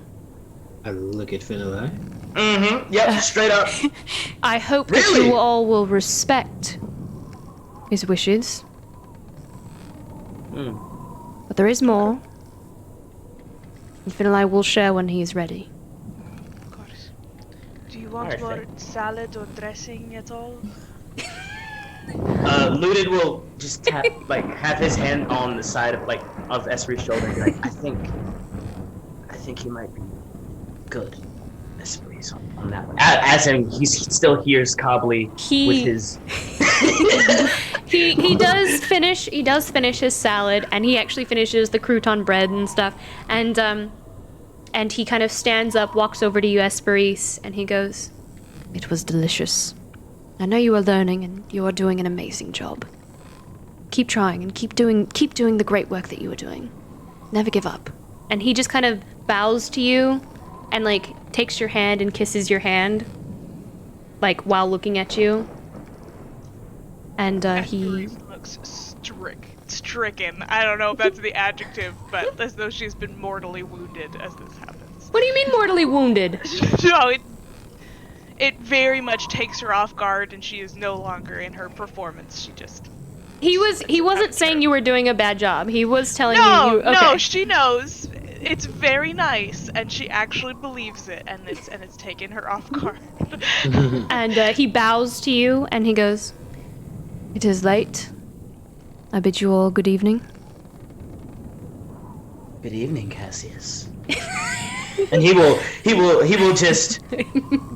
just look at Finn with his eyes go, and walk out the door. Pointedly avoids Luden's stare. He will wait behind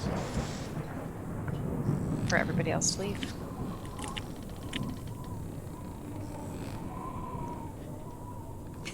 Priori is You a firm guys gonna believer, leave? and they will tell her when they are ready, so she's gonna just give them a look, and then she's gonna go.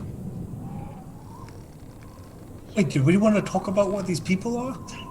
You know what? I guess we can always talk. Are you guys not going to discuss what's just been said by Cassius? Samson, do you waiting want for us to to... leave. Oh no, Luden's not. He didn't go to his room. why He's just waiting outside the door for Finn to walk out the door. So that Why he can... don't we all reconvene in my room to talk, and people can join when they are ready? Would you like to reconvene in Esperise's room? Maybe Finn's room. Next to That's not so Cobley? close to the. That works. We can reconvene Would there. that be alright, Finn? I will move everyone into Finn's room. I have a DM question before we continue to double check something. I texted it to you, and I'm gonna try to be very vague in the question that I ask. Oops, I accidentally opened Photoshop. Oh, good. That'll take her Whoopsies. 45 minutes. I know, right? You can... I don't have my phone with me. Is the person described that I think you know which one I'm talking about of the same species of the person that I'm thinking of, or just very similar? You talking about the person with cracked skin? Yeah. There are very few people on this planet that would have that going on. I just don't remember them having, the horn thing. They are a tiefling. They are a tiefling. Okay, cool. Yes, they are a tiefling. Cool. I didn't remember her being a tiefling, but that's good. That's good to know that Sounds that's the like same person. Esperise has some stuff to talk. Let me cram Yeah. everyone in this room over here. Except for me, I'll join them in a minute. Yeah, does would like- Finn want to talk to Cassius while I I do. have a out-of-body experience? I feel like it'll be even better if we're all just sitting in Finn's room. Didn't say anything as Finn has just stayed in there. talking to Cassius. Like, hey, we have Or to the get way Rita that you've set smelling it up, salts. Luden is on Finn's bed, and I like to imagine we walk into the room and Luden just kind of like flops down on the bed, hands behind his head, totally just laying on Finn's bed. Doesn't So- give a shit. Here, we'll move him. There we go. He's on Finn's bed. He's on Finn's bed now. I'm gonna steal several bottles of wine from the kitchen before we go back in, That's fair. just to share them. You want to make a stealth check? Yeah, I'm proficient now. What's up?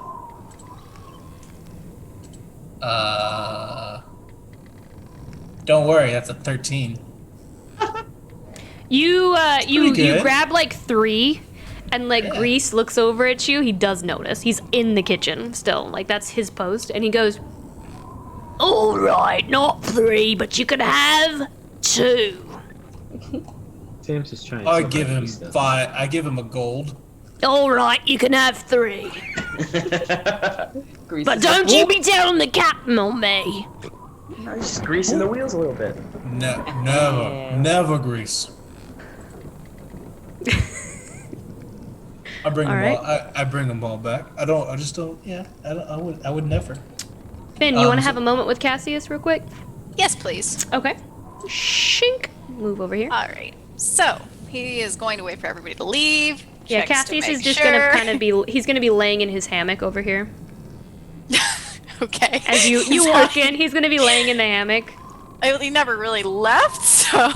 Oh, did you guys never leave? Like Cassius got up to leave after he kissed Esperisa's hand Oh. to go okay. into his room or whatever.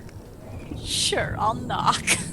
I mean, like there's 4 hammocks in here. The rest of the like Uromir and Samson and Praeria, and they all sleep in this room. Okay. So you're welcome All right. to walk in.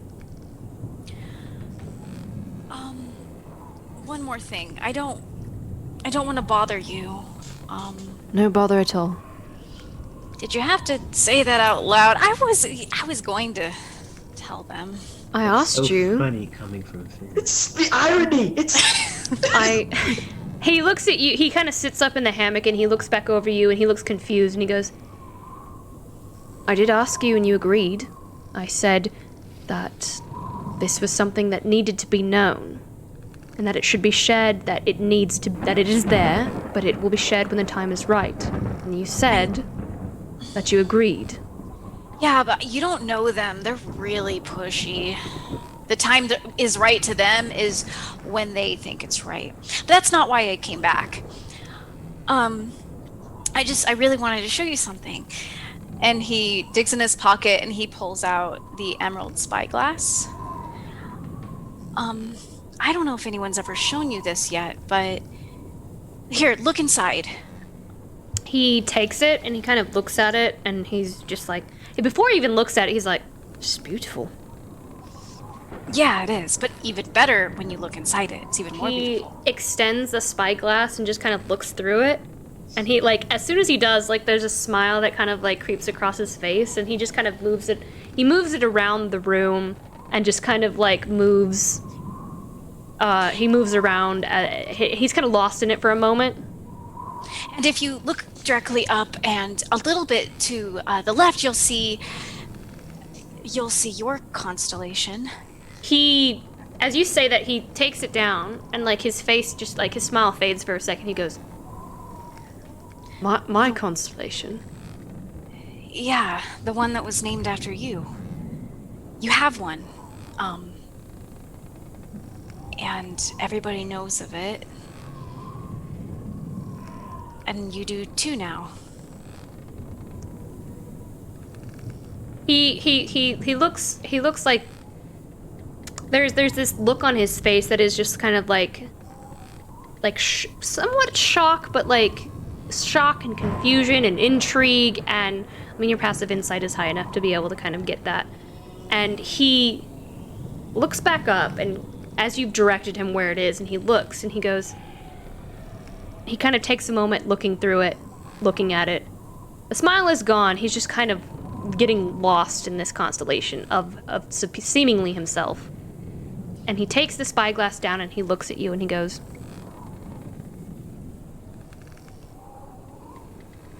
"You don't know how badly I wish I knew who I was. I know that having a constellation now that I know that means something. There's an anxiety that I should be doing something that I haven't been doing, or have I failed at something? Have I succeeded? Must have failed to be lost in a vault where no one could find me. And he looks down at his armor, the metal still kind of pulled back along his chest.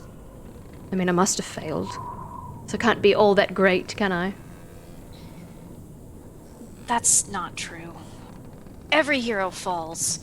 That's part of the story. What makes them heroes is, well, they have the power to lift themselves back up. And, I mean, like I said before, I don't know everything, but I grew up with stories about you. And if you ever just want to hear them, maybe we could hang out sometime. You know, just when we've got free time, and you could find me on the ship, and we could just relax, and I could just relay some of them to you. He kind of cracks like a small smile, and he goes, I'd really like that, Finlay. Perhaps you could be my memories for me. I can certainly try. Oh, and this. He pulls out a couple other things out of his pocket. He pulls out 2 books. The Savion book that he got, like, in that tavern a long time ago. Oh, the Bible and the bedside table. Yeah.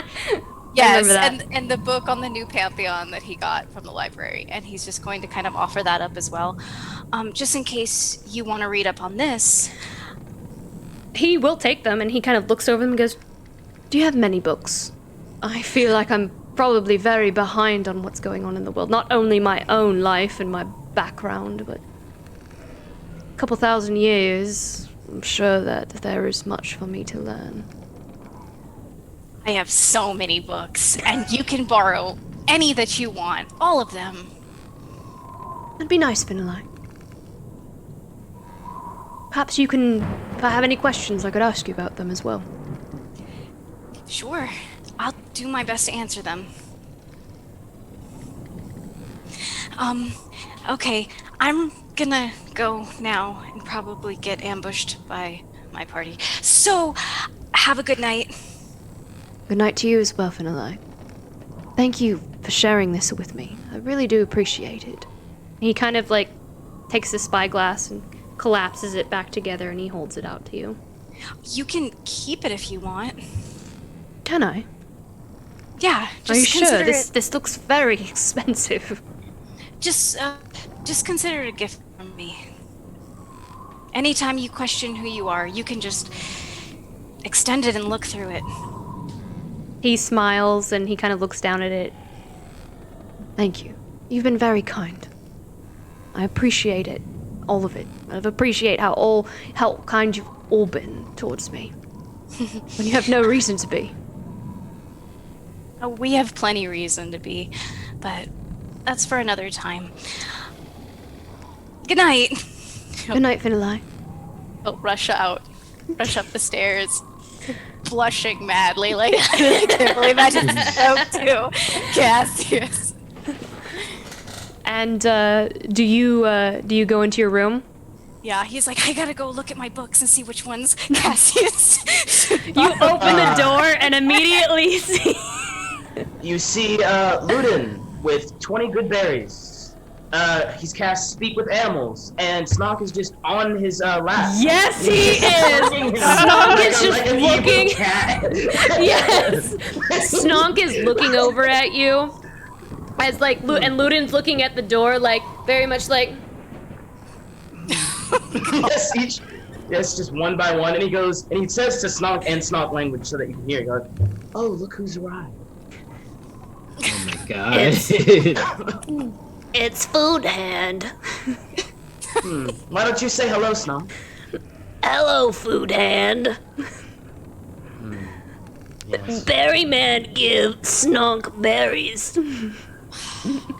You can't hear it. Yes. All you hear is wait, wait. And he'll say in common, you know, I feel the exact same way. And he will give Snog a couple more berries. How did I know? Hi, everyone who is in my room. Sorry, we were going to go to my room, but you know that Cobbly is having troubles intestinally.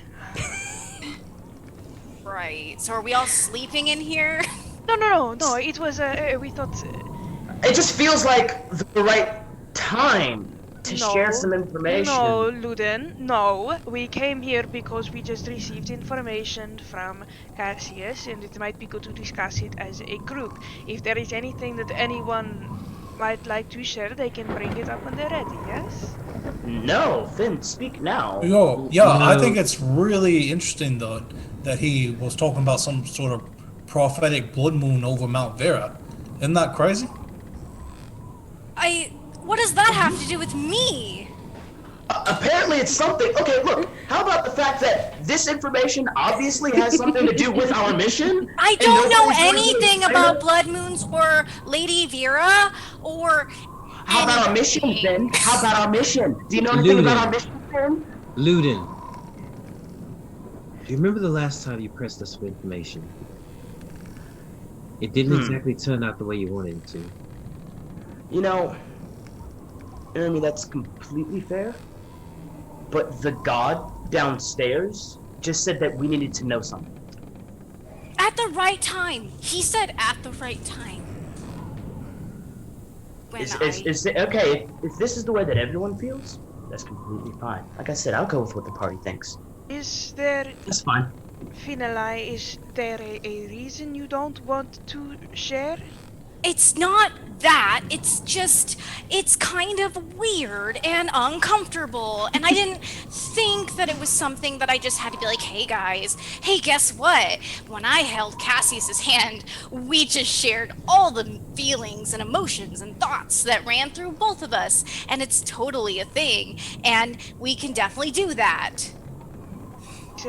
A metaphor, or is Yeah, it literal? see how weird that would have been if he just said that out loud with We no shouldn't context? press. It's their business.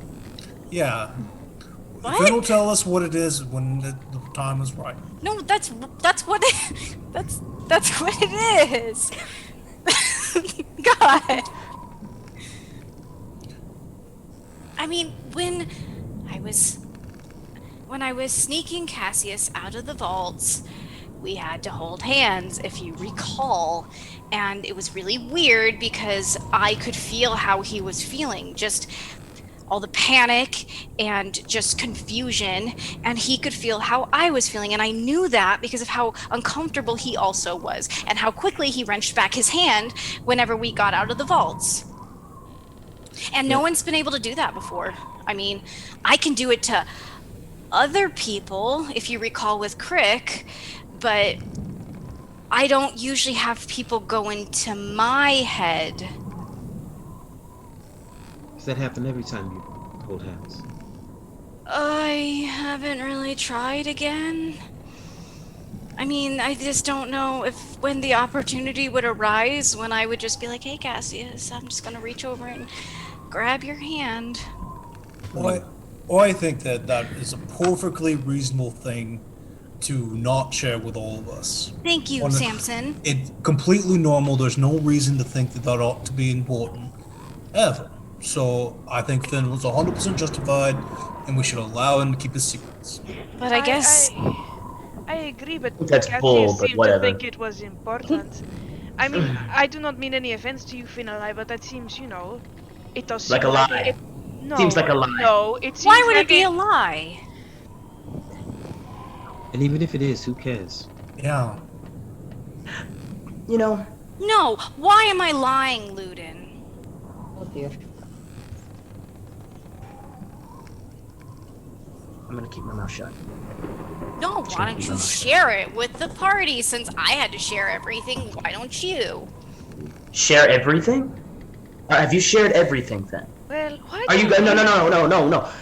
So you're promising us that you're not leaving out any detail in what the god downstairs is saying. Because if it comes back up, I don't want you to say some BS like, no, I just forgot about that part or something like that. But is this the truth then? Because if this is all that it is, and I don't find out anything else, I will apologize. I will do everything in my power to make sure that you're okay. But if you're lying to me right now What are you about gonna this do? and trying to call me out on it, what am I gonna do? Mm-hmm. Oh, well, I mean, you should have to be a part of my mind. Cassius apparently thinks it's important for you to know what I just said. Cool. So you're gonna apologize to me? We will see. If that's all the information, we will see.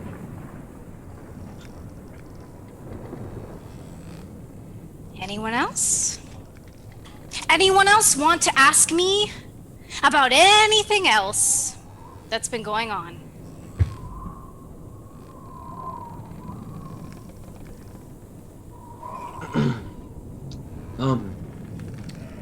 I have something to say.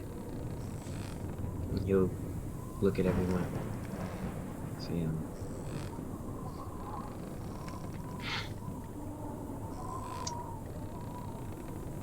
back home, in the Undercity in the Cambria,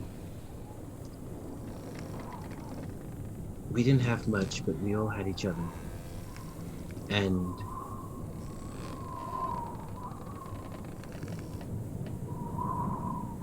we weren't... Honesty, and he'll look over at Luden, and he'll say, was a luxury that wasn't always afforded to us.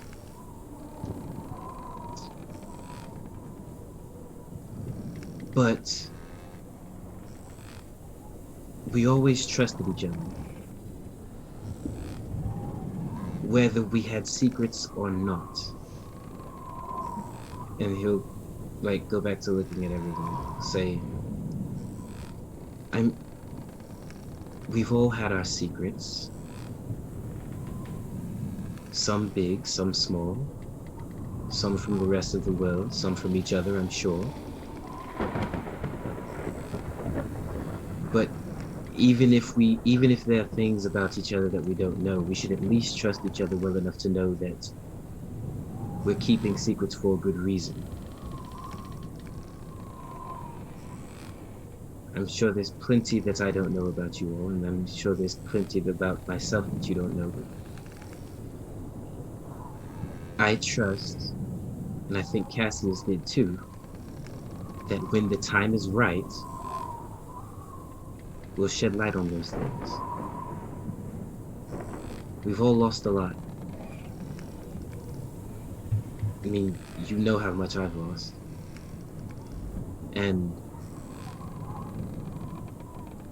this, the six of us, it's the closest thing I have to a family right now. And yes, the truth is important, but trust is also important, and I don't believe those two things are mutually exclusive. So if we're going to do this, whatever it is, save the world, stop the 5th season or whatever, fight monsters on flying ships and things that I never thought I'd be able to do, things that I never dreamed of. Right now, we have to agree to trust each other.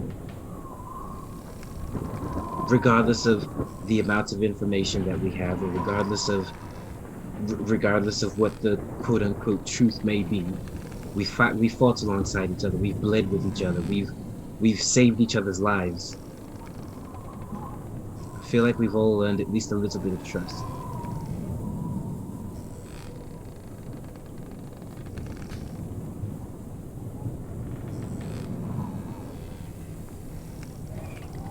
Well said. I think Finn told us everything. I can see why he didn't tell us the first time. Seems very private and personal to me. Very much so. My curiosity is why Cassius thought it was important to share with all of us. Not so much why Finali didn't want to share it in the first place. If we are concerned with him, bringing light to things that may be relevant. Have I ever heard of anything like that before? Like, I'm proficient in Arcana and history, just like any reason two people will be connected in this way. I'm proficient in religion, Arcana, and history. And I'm 10 million years old. Make a history check. This is a very hard roll. It's a very difficult also roll. make a history check. This is a very difficult roll. Over 300, by the way. Over 300? Yeah, it's over 300 years old. Oh yeah, way over 300. I got an unnatural 20. I want to use my sorcerer's feature. I'm assuming that fails, right? A 20 is not enough. Yeah. I would like to roll 2d4 and add it to the total, possibly changing the outcome because I'm favored by the gods. Okay. Esprit's just so hot that she gets extra dice. So that's a 24. I rolled a 14. So. The DC was a 25. Yep. I want to use Very my difficult. other sorcerer feature. Can you do that? Yes, my other sorcerer feature, magical guidance, to get to re-roll any check I want once per day to see if I get a better Okay. thing. I do not. Oh, dang. It's a She very tried everything. difficult- Checking. It's a very difficult roll. So close. Damn. It's so it's extremely rare. That's why it's such a difficult roll. He's like flash of brilliance. I was considering it, but she rolled lower than it wouldn't have made a difference anyway. No, I got a 24. I needed a 25. Yeah, but she said that was the first roll, right? And I think that's only saving throws, right? Or is Or it? checks. It's It does everything. both. Yeah. I thought a 24 would get it, but It's a very very hard roll. It's a rarity. It's not commonly known. yeah, I can't do it after I know whether or not she succeeds. or Cannot. fails, You already know the outcome.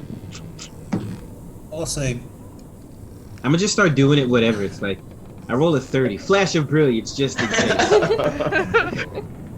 Hey, Finn. Do you want to talk about it anymore? Don't have to. I'm really tired. I think I just want to go to bed. You can tell from his, like, gray eyes that he is tired. And a lot of the normal, like, optimism and joy that's normally in it is pretty drained. Why don't we all talk about this in the morning? Fresh, clear heads, open mind. We're gonna look over the sea, and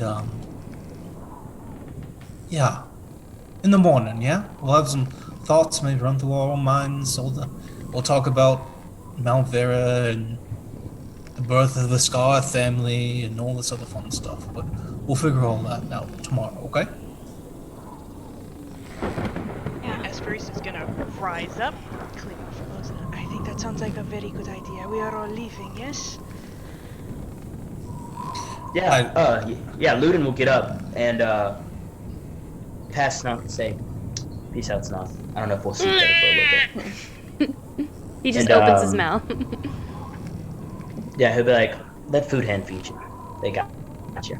And Ludin's gonna walk out and actually go on the deck. He's not gonna go back to his room. I leave like 50 good berries behind, and then as I'm just like on the bed, like where Snot can't see them, so that they can be found later.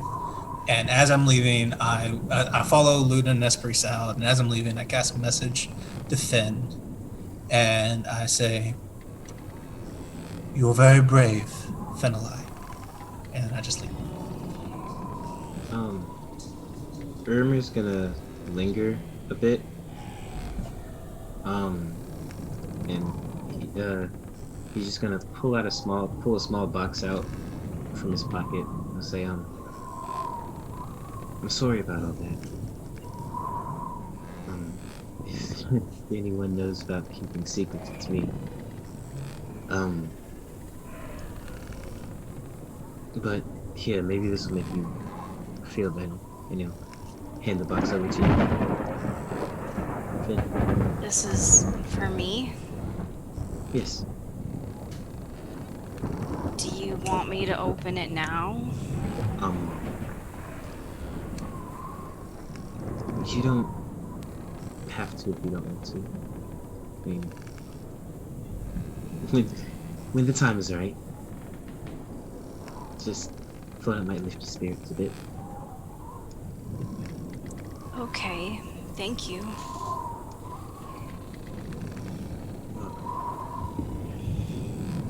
What you said, Ermir, before, I agree. I don't think any of us are gonna get through this unless we trust each other.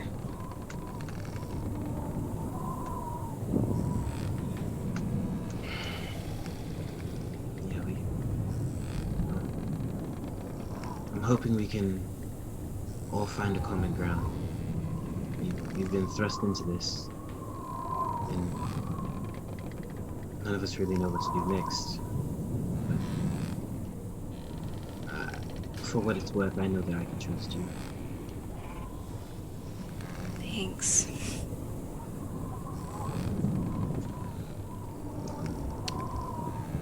Do you exit, Ermir? Yeah. Enjoy your gift. Have a good night. Esperis and Praeria?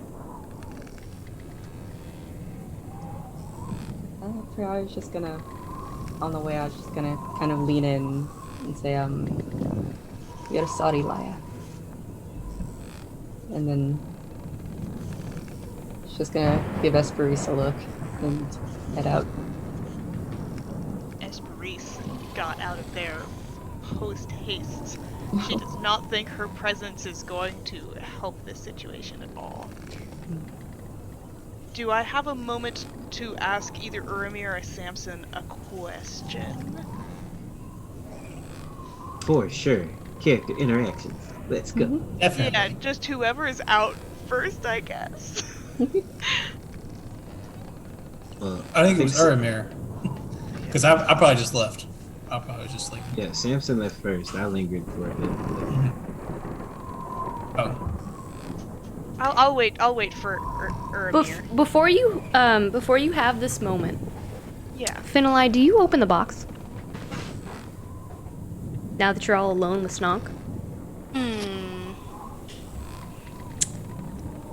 Oh, man. I think he's gonna wait. He's gonna wait? I think he's gonna put it under his bed. Okay. Yeah. Alright. Alright, then we will move over to the interaction over here. Did everybody come out on the deck?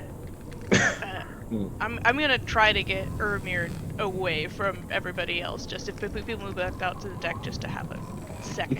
You probably catch him. He's probably gonna go down and talk to Grom for a bit, so you can catch him as he's going. So you can put yourself next to the stairs then, Aramir? Yeah.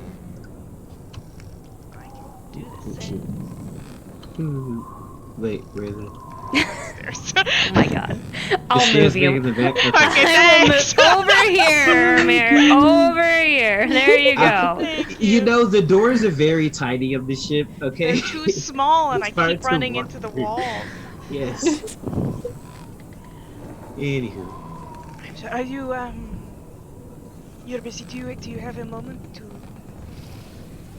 Oh, yes, of course, Esperis. Well, first, is Finlay okay?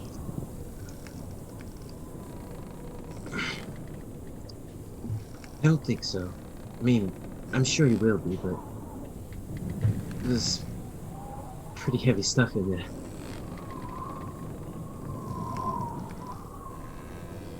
I suppose my other question, because, you know, what you said about trust and secrets and bringing things to light when they are important to other people. if someone knew something,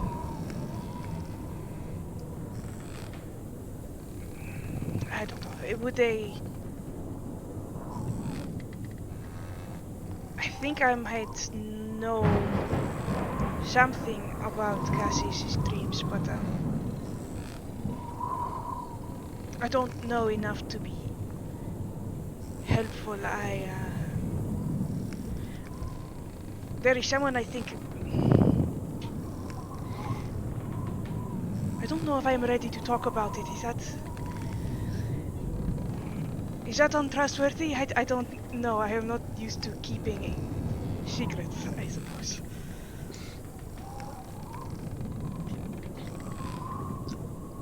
I wouldn't say it's untrustworthy.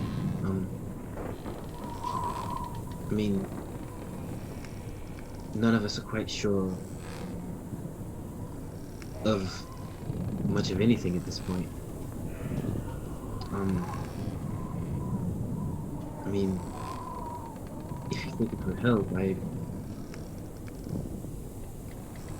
be happy to talk with you about it, but if you're not comfortable bringing it up to everyone, well, if you want to do more research on your own, it's... I wouldn't know where to begin.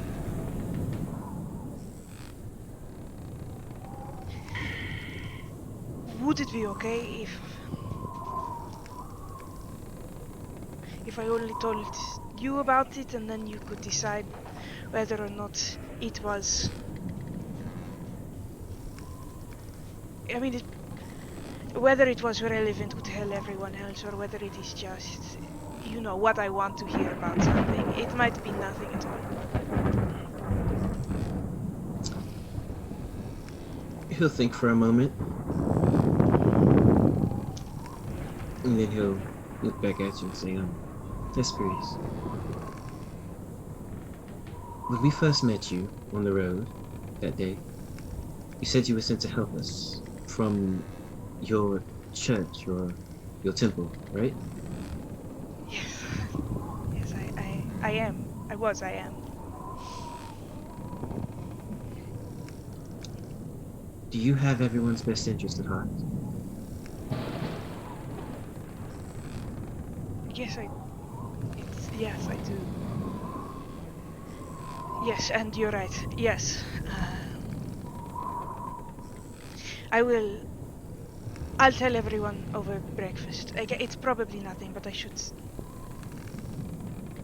It's not really about what I want, I suppose. It is... I think it would be good to share. You're right. Share, don't share. I'm not trying to tell you what to do. It's just... When I have a difficult decision, especially concerning people that I care about, I just try to do what's best for them.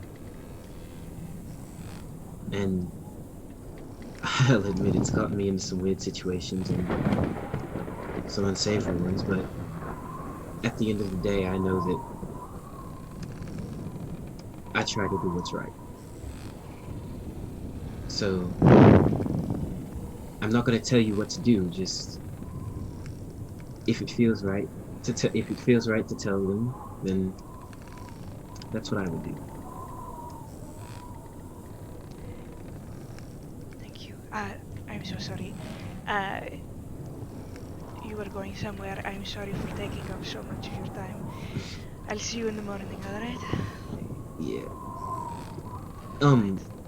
Esperis, you apologize far too much. That's very kind, thank you. Good night, Dormir. But it wasn't kind. Good night. All right. I'm definitely going to the deck of the boat and arguing philosophy of truth with Luden. I'm sure he's not having any of it. He's just not he's just standing there silent, right? Luden is going at it at one of the masts of the ship with his short swords, He's put up a little block up against it, and he is going at it very ferociously. So that's what he's doing. If he's fighting, I'm gonna wait till he's done fighting to argue And with then him. you'll argue philosophy with Yeah. him. All right, he'll What go for is like a truth? good 15 or 20 minutes, I don't have to. and then he'll I don't have has to nothing to do with say. you. Then he'll put his swords in his scabbard, breathe out, and then he'll obviously have seen Samson, and he'll just go ahead and climb the crow's nest and be like, "You coming?" Oh yeah, just fly up there. I turn into a bird and fly up there. Cool. I squawk. At first, I just squawk. I'm like, Lude can talk to animals, right? You can just stay a bird if you want. I could just stay a bird. Luden's not saying anything. I don't know if it's anything in particular. I think Samson and Luden. You just want to talk to him. Yeah, I think we're very. I think we're like in character. We haven't spent a lot of time talking about a character we have. I think we're getting closer to like, you know, what is truth and what does it mean, and secrets and lies and. So you're just it's a bunch of- long, we talk for it's a just long a time. long-winded conversation about philosophy. Yeah, two people that just don't agree. Yeah. Just Back talking and and trying to like. I don't think there's anything that's ever gonna get Luden like to see it my way, but Same I don't thing with think. Sam. Yeah, just I too don't. old. Yeah, it's just too old. Just too old. He's a Luden's boomer. too young. Luden's too young. Samson's too old. But I think they're just trying to understand. I think they're getting closer to understanding one another. And it's just we talk for a lot. There's some yelling. You have a lot of long conversation together about philosophy and life in general and what's right and what's not right. And if there's nothing else that anyone else would like to do, I cast deafness on myself before going to sleep, so I don't have to hear gobbling and dream. that makes sense. That makes sense. I obviously wholeheartedly 100% defend all of Fenn's actions forever to Luden. Oh, that's Everything very Fenn's sweet. ever Do done. anything. I know! Do anything. That's what I'm saying. the With whole time. that, I think that we will stop there. We didn't get to the center of the storm. I had planned for us to get to the center of the storm, and it did not happen. Sorry. No, it's fine. It's fine. Good character growth and all good things. We will get that. It saves a very exciting introduction for next session, I think. As we so I think that's where we are going to stop for the evening. Next session we are going to be approaching the massive hurricane, and we're going to be diving into the center to see what exactly is in the center of this hurricane that has been brewing for hundreds of years. What is the cause of it? So that'll be an exciting adventure for us to jump into next session. With that, let's get our thanks going on here. Who we got to thank this evening? McBluff, Samson, Thank and you, Luden. McBluff. Plato versus Diogenes. Diogenes. Yeah. What a smart you. comment. I love that so much. Thank you. We had so many people with the shares and the likes on Facebook. Danny DeWar, of course. Brandon, Daniel, Paul Partita with the like. Zach, of course, with the like as well. Thank you, Game Player 3009 for the resub 3 months in a row. Thank you, Heloidy, for the resub 9 months in a row. I think you actually got a new subscriber badge now that you hit your 9 months. I think you got a new one. It's a stream, baby. It's a rainbow one, if I'm not mistaken. When you hit the 9 months, there's a really cool like rainbow one that's next to your name. So super cool. Thank you, Kit Kat, for the Patreon pledge of $4. Thank you, Lawful Stupid RPG, for the raid of 33. We love you. I hate that you raided when our stream decided to have a stroke on us multiple times. Thank you so much for that raid. Thank you, Crossfire_101 for the follow. And thank you, Jaw96 for the sub. Thank you so much. And look, James is on. James with the huzzah mugs in chat. Love you all. Thank you guys so much. Who else is in chat? I'm gonna shout people out. I'm just gonna do it. CJ Starry, Dapper Gent 13, Dilly Onion is still in chat. Foxfires, Hatcher Actor, Hello Love Doves, JP Lucidius. I always say Lucius. He never corrects me too. He never corrects me. I always say Lucidius. 2020 is a user. Another TV viewer, Antony Jasterzab, Apocalypsis, Otten, Broke My Stream Deck, Carbon 14 XYZ, Tunes, Commander Root, Community for Small Streamers, Dark Sky, Flock, Oh, Bomo. Game Player 3009, Helloidy, I Can't Control It. JD Lib, Mick Bluff, Pixie Wink Wonk, Raiden Z, Serves, Sergeant Baconese, oh that's a good one.